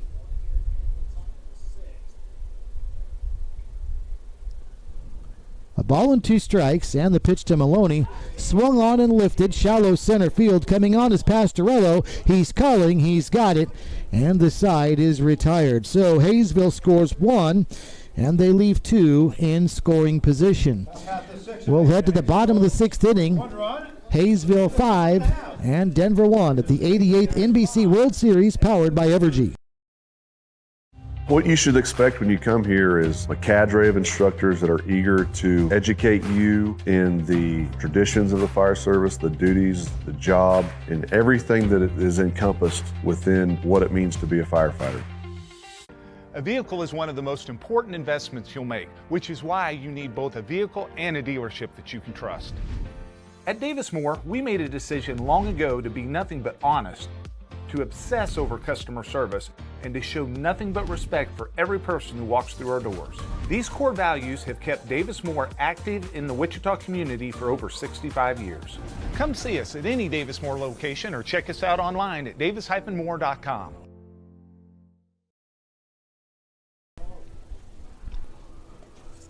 The 88th NBC World Series, powered by Evergy, is brought to you by Southern Star, always reminding you to call 811 before you dig, and by Mel Hambleton Ford, taking care of customers since 1984. Experience the difference. About ready for the bottom of inning number 6 in a 5-1 game. The Hayesville Aviators with the lead over the Denver Cougars, as these two teams trying to get that first win of this 2022 NBC World Series. For Hayesville, 2 runs in the first, 2 in the third, and they just scratched across a single in the 6th. The lone run for Denver was in the bottom of the 4th inning. So the Cougars hoping to get things going here. Jack McLaughlin will lead off the bottom of the 6th inning, and he'll lift one high in the air over towards second base. Isaac Davila's there. He squeezes it, and one pitch, one away here in the bottom of the 6th inning. So that'll get Seth Lucero, the second baseman, up to the plate.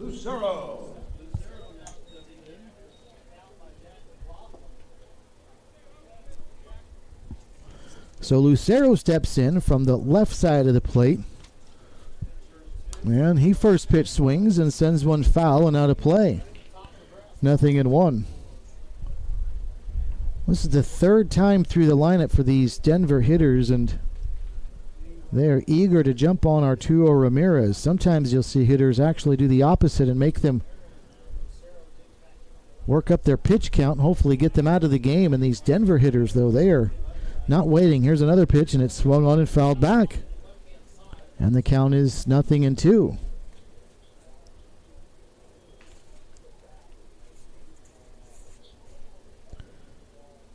So Lucero quickly down in the count, 0-2, chops one foul, and the count is still no balls and 2 strikes. Lucero wrapped up his sophomore year at Youngstown State earlier this year, where he hit .222. He had a couple of homers, 10 runs batted in. He also stole 3 bases. In 2021, he had a whale of a year at Dawson Community College. He takes down and away. Boy, the catcher, Cade Baker for Hayesville, was ready to fire that one around the horn, but did not get the benefit of the doubt from Brian Solier. So 1 ball and 2 strikes. Ramirez ready, and the 1-2 offering. This one is driven deep to center field. Well struck. Going back is Whitman at the wall. That ball is out of here. A solo homer for Seth Lucero. And it's now a 3-run game as it's 5-2. Hayesville with the lead. That is a home run by number 19, Seth Lucero. Well, I was just about to mention that Lucero hit .430 and had 5 home runs in his 2021 season at Dawson Community College, and shades of some of that success right there, as he got all of that one to the deepest part of the ballpark in center field and drives it out for a home run. So now a 3-run game as Zeke Minnick will step in and take a fastball knee high for a strike, 0-1.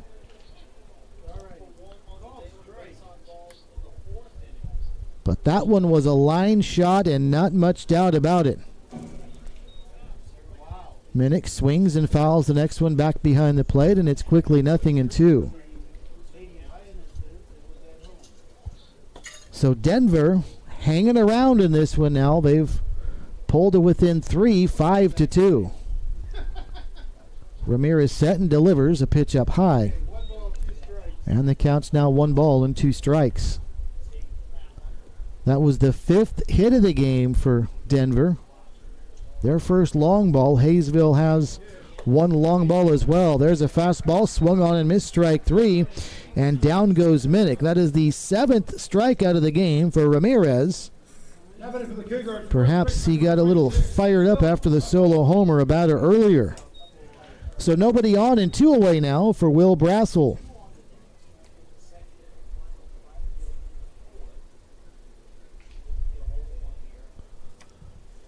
Brassel steps up. Big, tall, left-handed hitter. Checks his swing. On and off speed pitch. 1 ball and no strikes to him. Brassel flew out to right his last time up, and here he bounces one over toward the first base dugout. And the count is 1 ball and 1 strike. There is some activity down in the Hayesville bullpen, so the Aviators should have somebody ready if and when they feel like it's time. Pitch taken for a strike. 1 ball and 2 strikes. Now the count to Will Brassel. Working from the windup is Ramirez again. 1-2 offering is a fastball that misses way outside. That went over in the right-handed hitter's batter's box. And the count's now even at 2 balls and 2 strikes. 5-2 now after the solo homer earlier this inning by Seth Lucero. Hayesville on top of Denver. Ramirez through the windup and delivers a breaking ball that lands in the dirt outside of the plate, and the count's now full at 3-2. Cesar Galvan, who's got a double this afternoon, waits on deck. Here comes the payoff pitch. Swung on. This one is struck well to center field. Going back, Whitman again at the wall, and that one is out of here. Another solo homer to center field. This one by Will Brassel, and it's 5-4.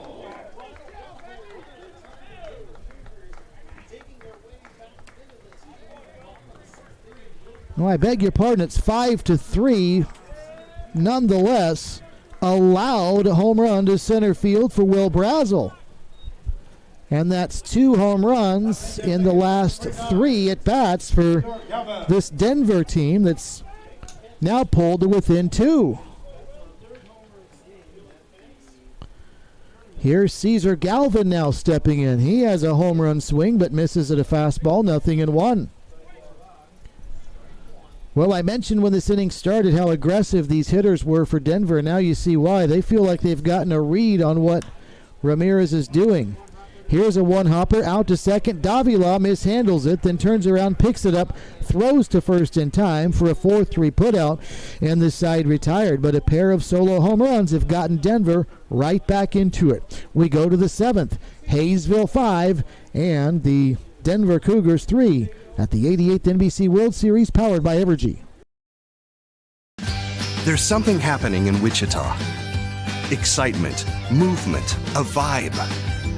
A city that offers amazing experiences delivered with heart. From arts to attractions, nightlife to sports, you feel the energy at every turn. A little fancy, a little funky, but always friendly. Come see the place we love. We think you'll love it too. Discover more at visitwichita.com. At Evergy, seeing energy differently starts with thinking differently about its impact and then committing to doing better every day. As we continue to expand our investment in renewable resources, capturing more wind, gathering more sunshine, we're able to generate power that's cleaner and provide it to you more affordably. Reliable, sustainable, affordable energy that puts you first. That's everything to us. Evergy, the utility company. On to the 7th inning. Things have suddenly gotten more interesting now as it's a 5-3 game. The Hayesville Aviators on top of the Denver Cougars as the Cougars come through with a pair of solo homers in the bottom of the 6th inning. And now all of a sudden we've got a 2-run game. Speaking of home runs, Tommy Davis will lead things off for Hayesville, and he got the scoring started for the Aviators in the bottom of the 1st inning when he delivered a 2-run homer. Actually, it was the top of the 1st inning, but nonetheless, it was a 1st inning homer, and he's picked up Another base hit since. He scored 2 runs, has a stolen base, and now you can add what looks like an extra base hit as well. First pitch swinging here. Down the line and left. Fair and headed to the corner. Davis rounding first on his way to second. He'll get there with a leadoff stand-up double. So Tommy Davis is now a triple away from hitting for the cycle, as he's hit a home run, a single, and a double, and he's on as the Aviators try to answer back at Denver for those 2 runs in the bottom of the 6th inning. And a good start to the top of the 7th with Davis leading off with that double. And here's Trey Bigford. He'll first pitch swing and send one on the ground to third. McLaughlin there at the bag. He'll throw to first, and the first baseman, Brazel, pulled his foot off the bag. And safe at first base is going to be Bigford. Well, I think Brazel started losing his focus and directing it toward Davis, heading from second to third, making sure Davis wasn't going to turn and go home, and Brazel just pulled his foot off the bag too soon. So Bigford is safe at first, Davis is over at third, and Hayesville now a golden opportunity to start striking back after the 2 by Denver in the bottom of the last inning. Here's Jalen Hill, first pitch swinging, chops one foul over toward the dugout. 0-1. Well, it's one thing to be alert if you're Will Brazel over at first base and check that runner at third that's heading there and making sure he's not going to round it. Pitch high and away for a ball. 1 ball and no strikes, but you can't lose focus on the ball coming at you and taking your foot off the bag, and that's what he did. Changeup misses away, 2 balls and no strikes, the count to Jalen Hill. That might have also frustrated Augustine Sanchez. He goes and picks up some dirt behind the rubber. Sanchez set, delivers, and this one's a liner right at the second baseman. He catches it. The throw to first in time for a 4-3 double play. Just the break that Denver needed. That one right to Seth Lucero.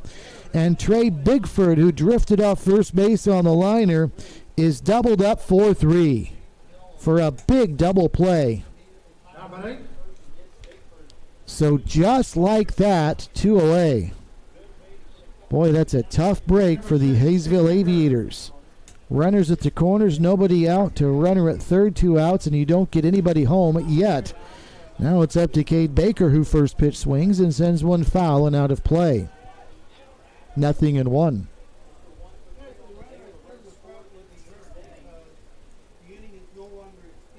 And if you're Trey Bigford over at first base, you really don't need to be going anywhere because you've got second base easily if that gets through. But he motioned towards second on contact and then all of a sudden could not get back in time. Off speed pitch to Baker, misses down, and the count's now 1 ball and 1 strike. So now the Aviators have to work to get that run home from third. And that one bounces in as well. And the count is now 2 balls and a strike.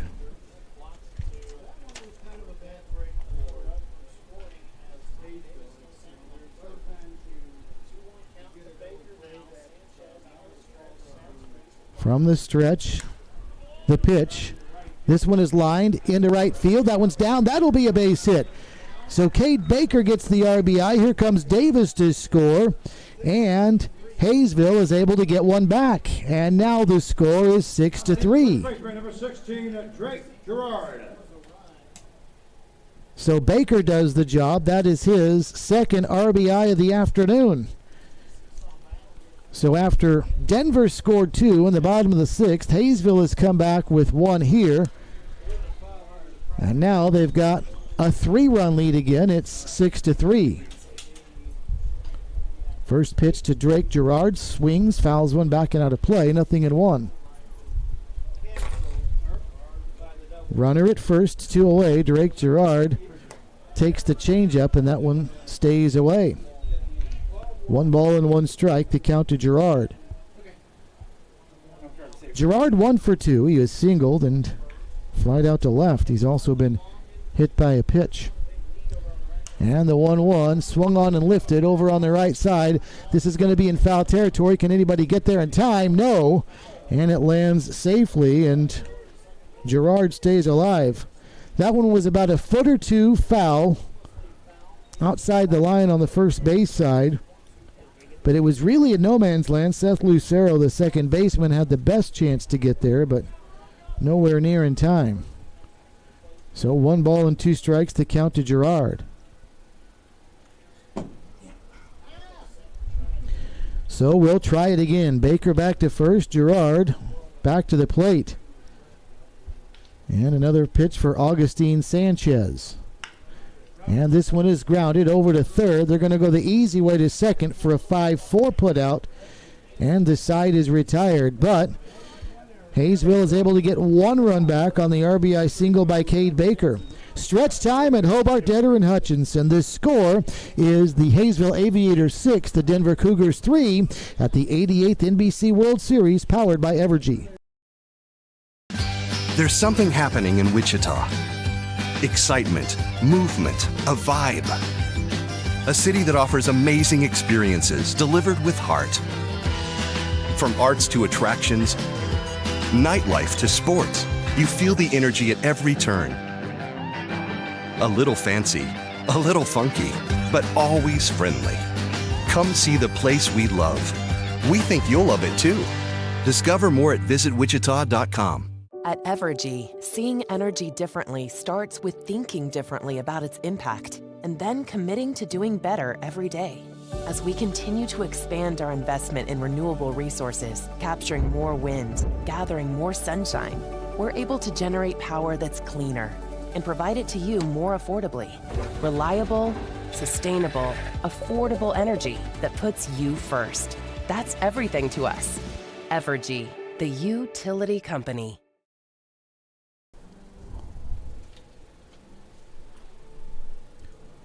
Mason Davenport is the new pitcher for the Hayesville Aviators, trying to hold this Denver team in check at 6-3 as we head now to the bottom of inning number 7 here at Hobart Detter Field. The NBC World Series powered by Evergy is brought to you by Butler Community College, where better is Butler, and by Davis Moore, serving Wichita since 1955. Mason Davenport is from Tonganoxie, Kansas, and just graduated from high school this year, so he has not yet been thrown into a college game, but he sure has been put into a pressure situation right here. The NBC World Series is where he will pitch against some current and former college players, and his team is leading by the score of 6-3, so it'll be interesting to see how Davenport is able to handle this situation. He is 6'4" and 250 pounds, and he is committed to playing at Kansas City, Kansas Community College, and that will happen this coming school year. For now, he's trying to take care of the Denver Cougars, who trail the Hayesville Aviators by the score of 6-3. So here we go to get things started. And it's Tyson Labar that will lead off for Denver, taking the first pitch for a ball. 1 ball and no strikes. And Davenport delivers a fastball that misses away. 2 balls and no strikes. Tyson Labar came in as a pinch hitter back in the 5th inning for Aiden Welsh, and he struck out looking. This is his second plate appearance. Davenport stretches, delivers a fastball, letter high. Labar thought it was high, but it's a strike, and it's now 2-1. Labar had to look back at Brian Solier, the home plate umpire. Didn't like that call. Now the 2-1 is swung on and missed, and that'll level the count out at 2 balls and 2 strikes. Mason Davenport from Tonganoxie, the Chieftains, as they're called. And the pitch to Labar, swung on and fouled, backing out of play. And the count is even, 2 balls and 2 strikes. 6 runs on 10 hits for Hayesville, 3 runs, 6 hits for Denver. Gets the fly out and 1 away. Now back to the top of the order with Mason Pastorello. Pastorello singled his last time up. He's 1 for 3 on the afternoon. He advanced to second base on a balk after his single in the 5th, then stole third, but was stranded there. Takes a fastball high and away. 1 ball and no strikes.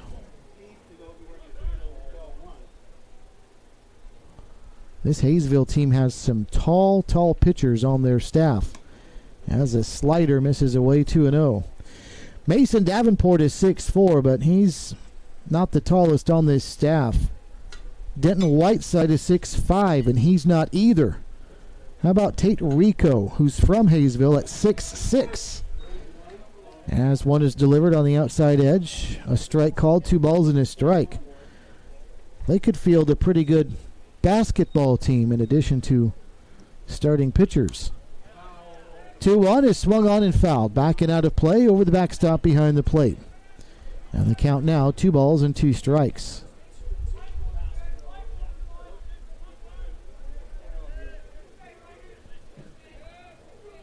Davenport through this stretch, ready, delivers a 2-2, swung on and missed, strike 3.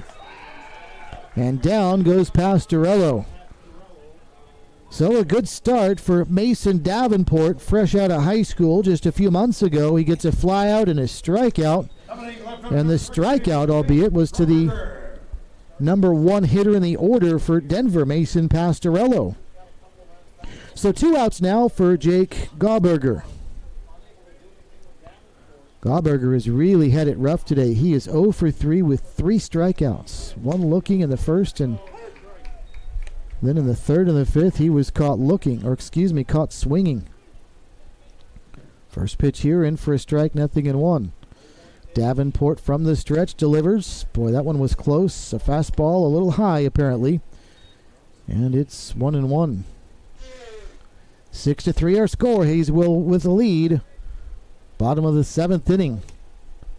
Fastball outside, trickles away from the catcher behind the plate. And the count is 2-1 as Baker could just not squeeze that one in. 2-1. And the pitch swung on and fouled back to the screen. And the count now even at 2 balls and 2 strikes.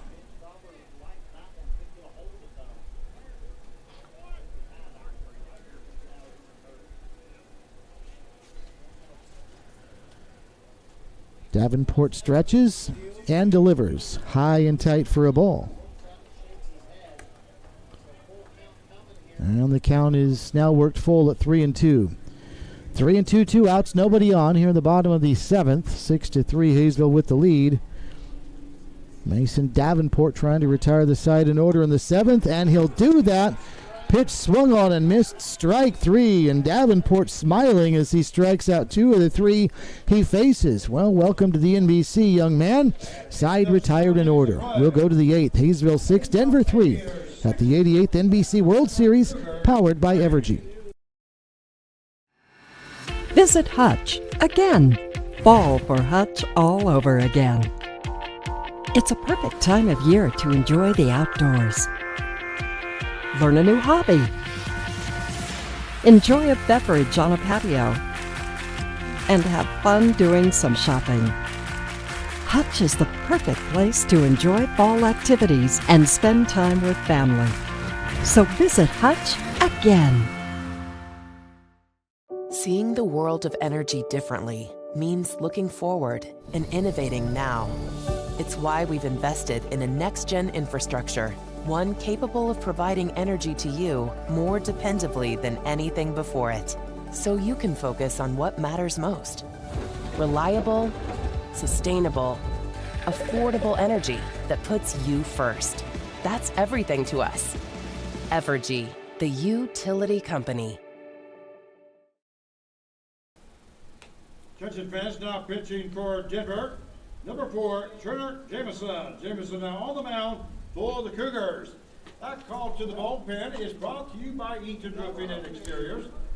New pitcher for the Denver Cougars here, the 3rd of the afternoon. It's Turner Jameson that will get things going for Denver out on the hill, with his team trailing the Hayesville Aviators by the score of 6-3. So Jameson is on.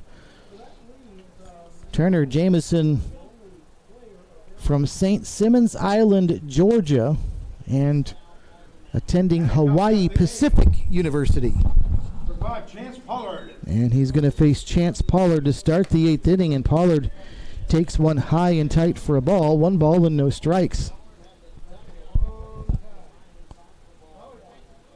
Pollard only has one official at bat this afternoon as he swings and misses here. The count's even at 1-1. He was hit by a pitch his last time up and struck out in the 3rd, and also has a sacrifice bunt to his credit. So only one official at bat. Takes the ball down and away. 2-1. 6 runs on 10 hits for Haysville. 3 runs, 6 hits for Denver. And a change out upstairs for a ball. And the count's now 3-1.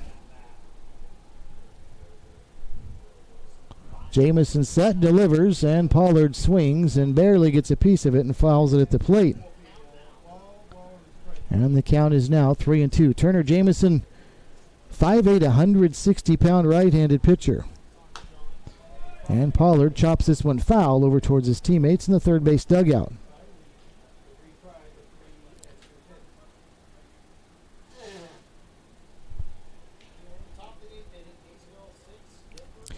And the name is actually Jamison Turner. In fact, I remember running into this problem a few years ago. There's ball 4, and Turner goes down to first base. He's listed on their roster as Turner Jamison, but this is Jamison Turner, and he just issued a walk. So down to first base goes Pollard.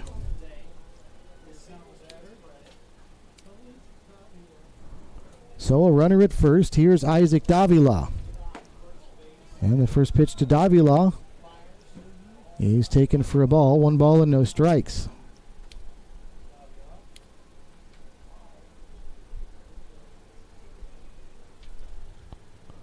Runner bluffs at first, and the pitch is in there for a strike.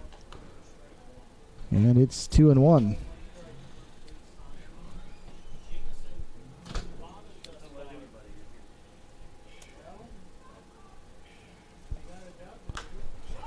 Here's the pitch, swung on, lifted out into left field. Gauberger started in. Now he's just going to camp under it and wait and finally haul it in. And there's the first out. Isaac Davila sent that one a mile high, and it finally came down to Gauberger for the first out of the inning. So, 1 away now, and Turner Jamison will get his first look at Paul Whitman, who has had a rough go today. 0 for 4 for Whitman. And in fact, he's being pinch hit for. And this is going to be a bunt. Throw to first is in time. That was Tanner Leslie. Tanner Leslie just committed that bunt sacrifice. It goes 1-3. Nicely done. As he's retired for the second out of the inning, but he got the runner over. 29, Trent Maloney. So Pollard down to second on the bunt by Leslie, and now Trent Maloney will step up. So Maloney is up there.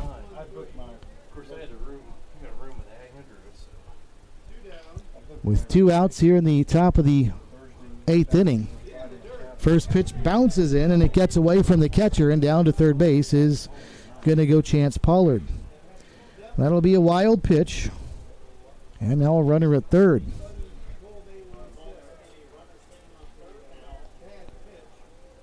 Haysville trying to add a little insurance here. Leading by the score of 6-3 is Denver's Cougars running out of outs. This one is swung on, driven to left field. Going back is Gauberger, and he didn't get back quick enough. It's over his head. It's going to bounce to the wall. That'll be a double. Here comes Pollard to score. And Haysville has scored again, and the Aviators lead by the score of 7-3. Well, Maloney hit that one pretty well when Jake Gauberger didn't look like he was going to start back on it quickly enough because maybe he thought it was heading right at him. Then all of a sudden he turned on his horse and reached up, and that one was over his head. And Trent Maloney has an RBI double as Pollard comes home to score, and Haysville has added to their lead. It's 7-3. Now here's Tommy Davis, who's had a very busy afternoon. And Davis sends a broken bat bouncer on the ground to second. Lucero fields, tosses to first. And the side is retired. But another one comes across for the Aviators in the 8th.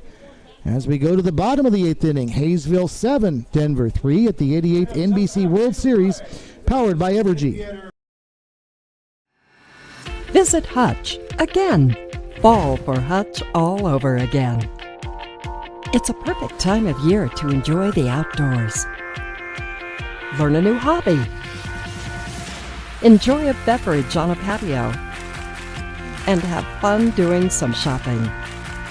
Hutch is the perfect place to enjoy fall activities and spend time with family. So visit Hutch again. Seeing the world of energy differently means looking forward and innovating now. It's why we've invested in a next-gen infrastructure, one capable of providing energy to you more dependably than anything before it, so you can focus on what matters most. Reliable, sustainable, affordable energy that puts you first. That's everything to us. Evergy, the utility company. The NBC World Series, powered by Evergy, is brought to you by Visit Wichita and by Evergy, the utility company.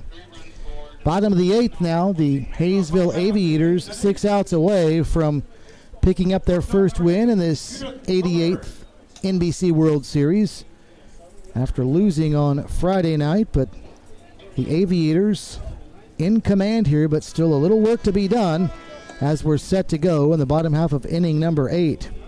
Judah Wilbur was stepping in, and for Hayesville, their starting pitcher, Mason Davenport, was ready to throw when the buzzer sounded, but everybody was ready, so no violation. Now Davenport to Wilbur, and a ground ball to short. Fielded by Maloney, throws to first in time.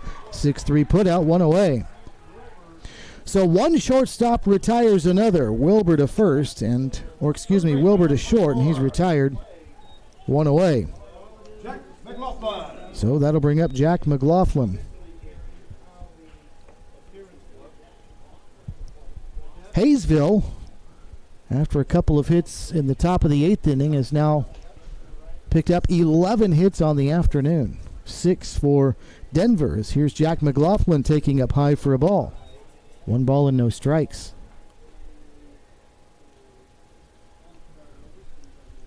7-3 Aviators in the run column.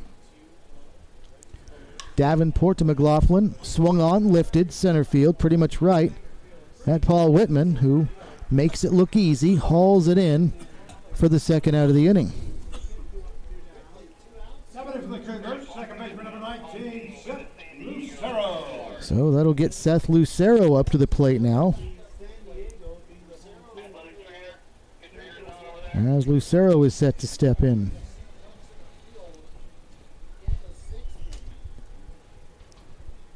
Lucero had that line drive home run to center field his last time up. Davenport to Lucero. And that one looked like maybe a slider that never came back. 1 ball and no strikes. Davenport from the stretch to Lucero, and this one fastball stays away. It's 2-0. Most of the hitters for Denver have these dark blue or black helmets, but Seth Lucero's is a bright red helmet. You could probably see it from miles away. 2-0. Here's the pitch, and tight for a ball, and the count's now 3-0. When you think about the old Cincinnati Reds, St. Louis Cardinals, bright red helmets, that's the color. And what's funny is, again, most of his teammates go with a dark helmet, but his is bright red. 3-0. Here's the pitch. Fastball right down Broadway, and it's now 3-1. He continues to hit the baseball like he did his last time up. I'm sure they feel like he can wear whatever he wants to. Here's the 3-1, just missed inside for ball 4. And Mason Davenport was not sure where that one was. You can tell by the body language, really wanted the benefit of the doubt there, but instead, that'll be ball 4, and down to first base goes Lucero. So that'll get Zeke Minnick, the first baseman, up to the plate now.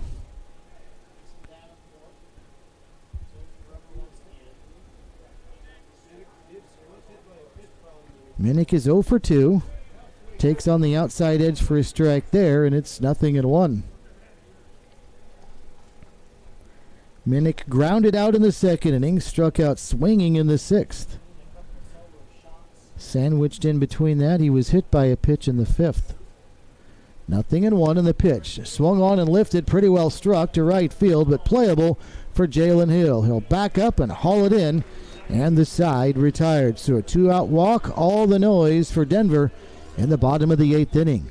We'll go to the 9th. Haysville 7, Denver 3 at the 88th NBC World Series, powered by Evergy. Visit Hutch again. Fall for Hutch all over again. It's a perfect time of year to enjoy the outdoors. Learn a new hobby. Enjoy a beverage on a patio. And have fun doing some shopping.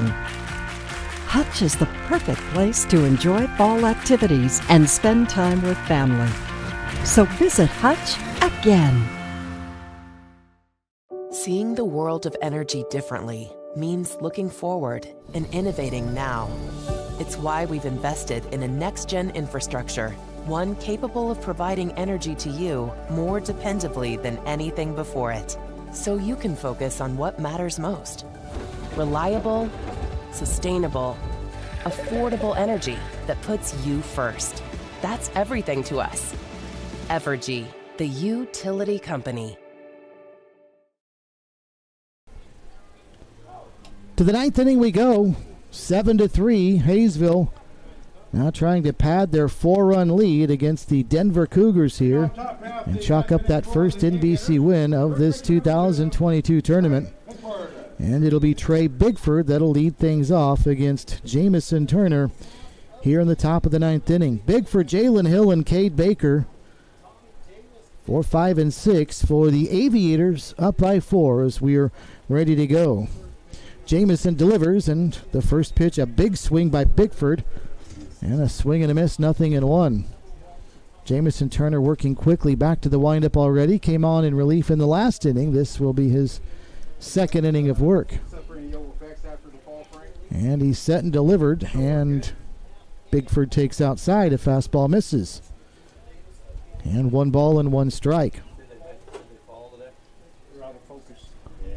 Bigford is 0 for 3, takes a fastball down and away.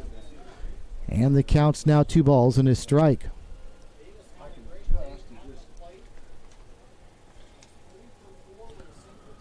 Turner set and delivers the 2-on. That one inside, and the count's now 3-1. It'll be the bottom 3 in the order for Denver in the bottom of the 9th inning. Will Brassel, Caesar Galvin, and Tyson LeBon are the 3 that are due up. They'll be down at least 4. As the pitch is a check swing, and it is fouled off at the plate over toward the first base dugout. And the count is 3 balls and 2 strikes to Trey Bigford.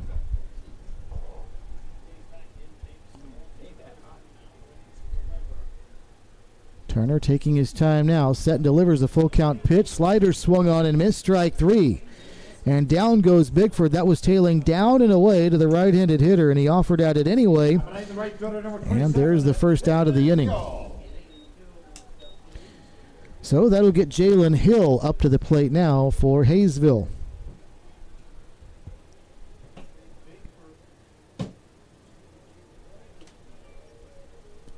Hill's got a couple of hits this afternoon. He's hit the ball well. He also lined out to second base. So he's got 2 base hits, an RBI, and a hard hit line out his last time up. He did strike out in the 6th inning, in the 5th, but still a good afternoon. Takes the first pitch for a ball, 1 ball and no strikes. Now a slider that comes in and just grazes the outer edge. And the count's 1-1. Turner set and delivered. This one is lined into left center field. That's down. That'll be a base hit. Gauberger over to his left to field it on a hop, but not before a 2-out single for Jalen Hill. So with 2 outs, a runner at first base for Cade Baker.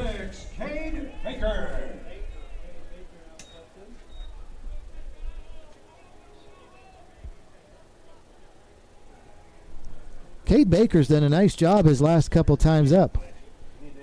Singles in each of the 6th and the 7th innings. So base hit here would make it 3 consecutive hits in as many at-bats for him. Takes a strike on a slider to start, and it's 0-1.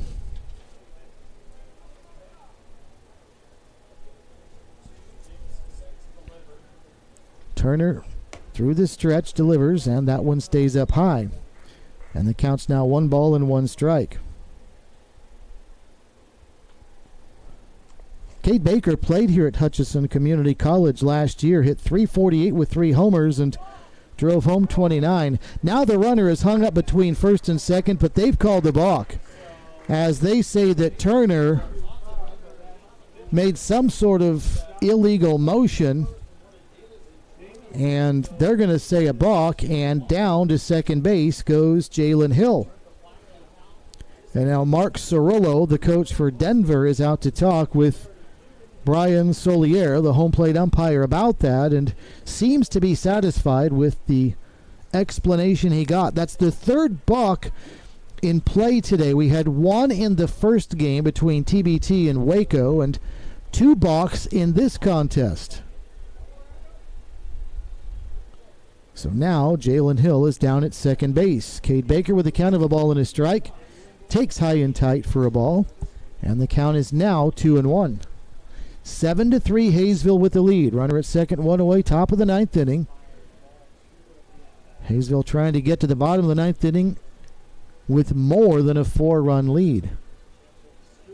And the pitch upstairs. 3 balls and a strike.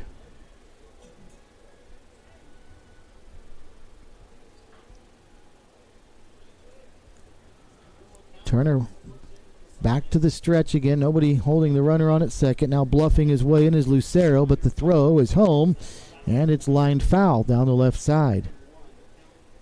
Baker way out in front of that one. So we'll try it again. 3 balls and 2 strikes to count.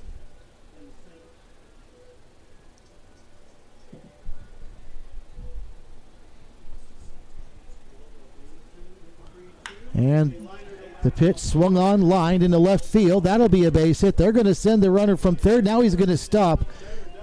And that time Jalen Hill turned about a third the way from third to home and then decided to hold up, as that was a liner to shallow left field. Gauberger got it in a hurry.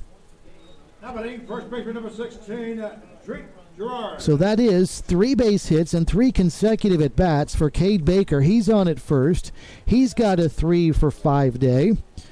Runners at the corners for Hayesville. And now Drake Gerard will step up with 1 away. And the pitch to Gerard. Swung on and lifted to left field. Pretty well struck. Gauberger's going back. He's still going back. He misjudged it, and it lands near the warning track. That's going to score a run. Is coming home from third is Hill. Baker had to hold up. He thought it was going to be caught. He'll stop at third, and down to second with an RBI double is Gerard.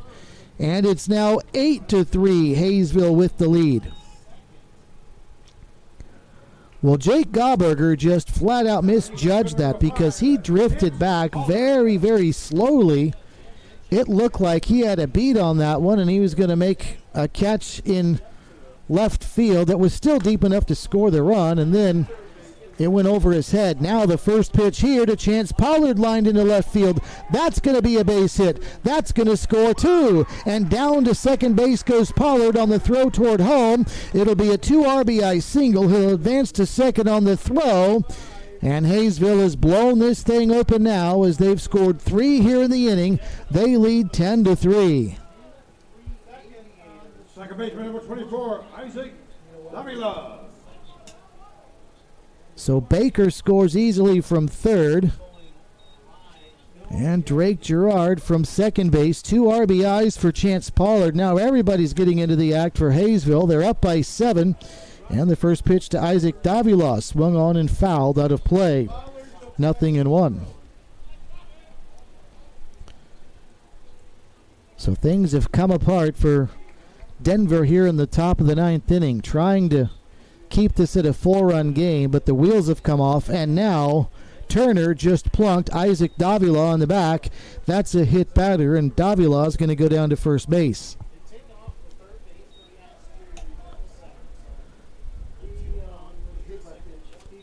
Well, if Denver had whatever chances Denver had, I should say, of tying or win this game in the bottom of the ninth inning, down by 4, have decreased drastically with a 3 spot by Haysville here in this top of the ninth inning.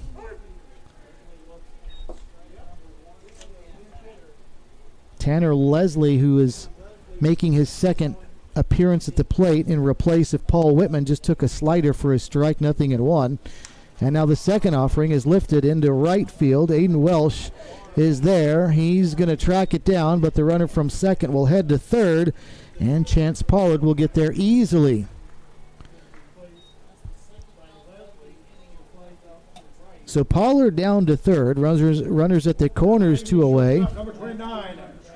And now here's Trent Maloney.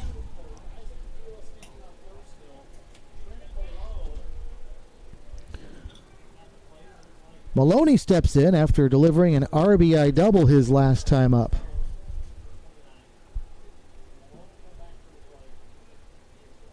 It's been a slow and steady progression of hits and runs for Haysville. First pitch to Maloney, taken outside for a ball.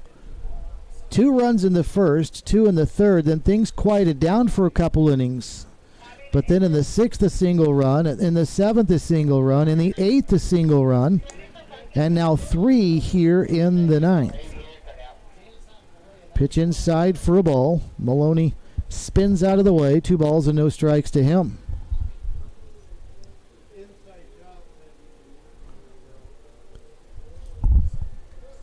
Turner through this stretch, and now he's going to look over at first and chase Davila back without a throw. Nobody warming up in the Denver bullpen. There's a changeup swung on and missed as Maloney was way out in front of that, and the count is now 2 balls and a strike. Had a lot of blue skies about an hour or 2 ago. Now some white puffy clouds have moved in. Not a serious chance of rain today, as a strike is taken on the outside edge, and the count's now 2-2. But it's been a very comfortable day. When we started play at 9 o'clock, it was 75 degrees and overcast. It was muggy with all the cloud cover. Now we're up into the high 80s. There goes the runner from first. The pitch swung on and fouled back to the screen. So the count is 2-2. Deuce is wild up on the scoreboard. 2 balls, 2 strikes, 2 outs, 2 runners on. 10-3, Haysville with the lead here in the top of the 9th inning. Through the stretch goes Turner, and here comes the pitch home. Swung on and fouled over toward the dugout on the first base side. Will Brazel is over to have a look, but he runs out of real estate. And the count is 2 balls and 2 strikes.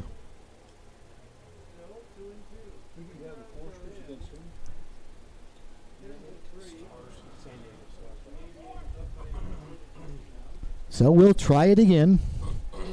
Turner stretches, looks over his shoulder at first and delivers home, and another one swung on and fouled back out of play. It's turned into a nice at-bat for Trent Maloney, protecting the plate with 2 strikes and continues to foul pitches off.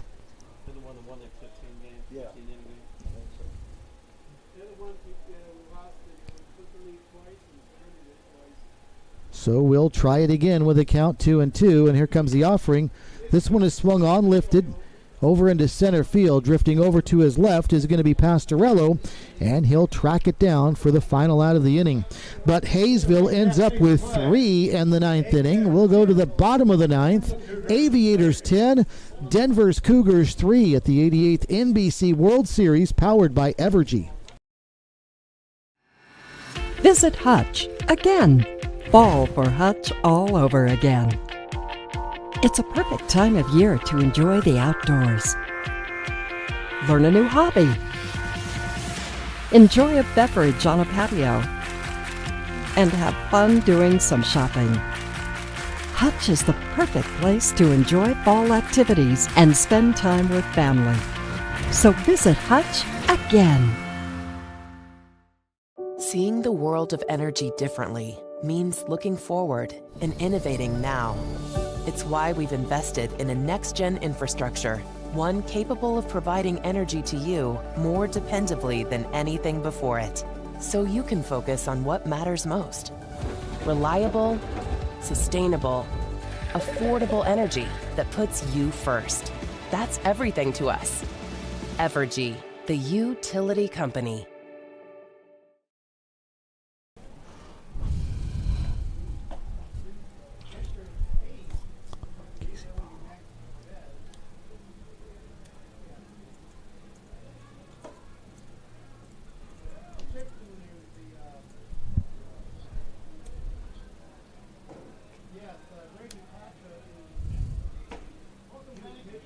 Attention fans, now pitching for Hayesville will be number 35, Brady Pacha.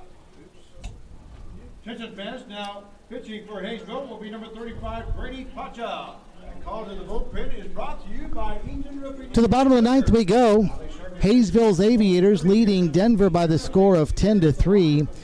And another pitcher for Hayesville has gone out there, and he's a local product to this area and to Hayesville. Brady Paha out of Bishop Carroll High School in Wichita on here in the ninth inning.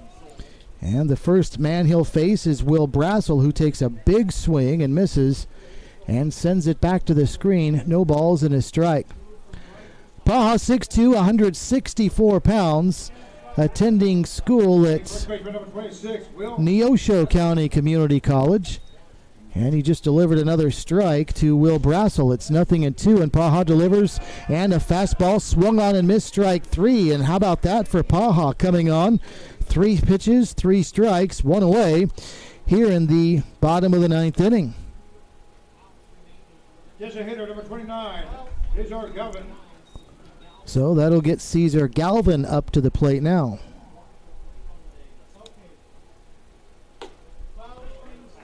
First pitch swung on and missed again. Paha pitched in 7 innings this past season at Neosho County. Or excuse me, he pitched in 63 innings. His season high was 7 innings. And he has thrown 2 quick strikes now to Cesar Galvin, ready again. And a fastball down and away. But he is not messing around, working quickly, throwing strikes. Better quit looking at stats or you'll miss out on another pitch. 1 ball and 2 strikes. Paha pitches, swung on and missed. And down goes Cesar Galvin. Wow. 2 pitches, 2 quick strikeouts. And now here's Tyson Labar, the last chance for the Denver Cougars, who trail by 7 here in the bottom of the ninth inning. Paha delivers, and Labar takes a strike, 0-1. Paha set and delivers another one, swung on and missed, strike 2. This is just making it look easy. And now Paha set and delivers another one. Swung on and missed, strike 3. How about that? Paha comes on and strikes out the side, and that will do it. Final score, Hayesville 10, the Denver Cougars 3. For Hayesville, 10 runs on 15 hits. For Denver, 3 runs on 6 hits. Denver's Cougars committed 2 errors in the contest. So Hayesville is now 1-1 in this NBC World Series, and the Denver Cougars are 0-2. You've been watching the 88th NBC World Series, powered by Evergy. Be sure to check out our social media page for scores and updates. Again, it's Hayesville 10 and the Denver Cougars 3. Stay tuned. First pitch for the next game will start at 3 o'clock, and that game will be the San Diego Stars and the Santa Barbara Foresters.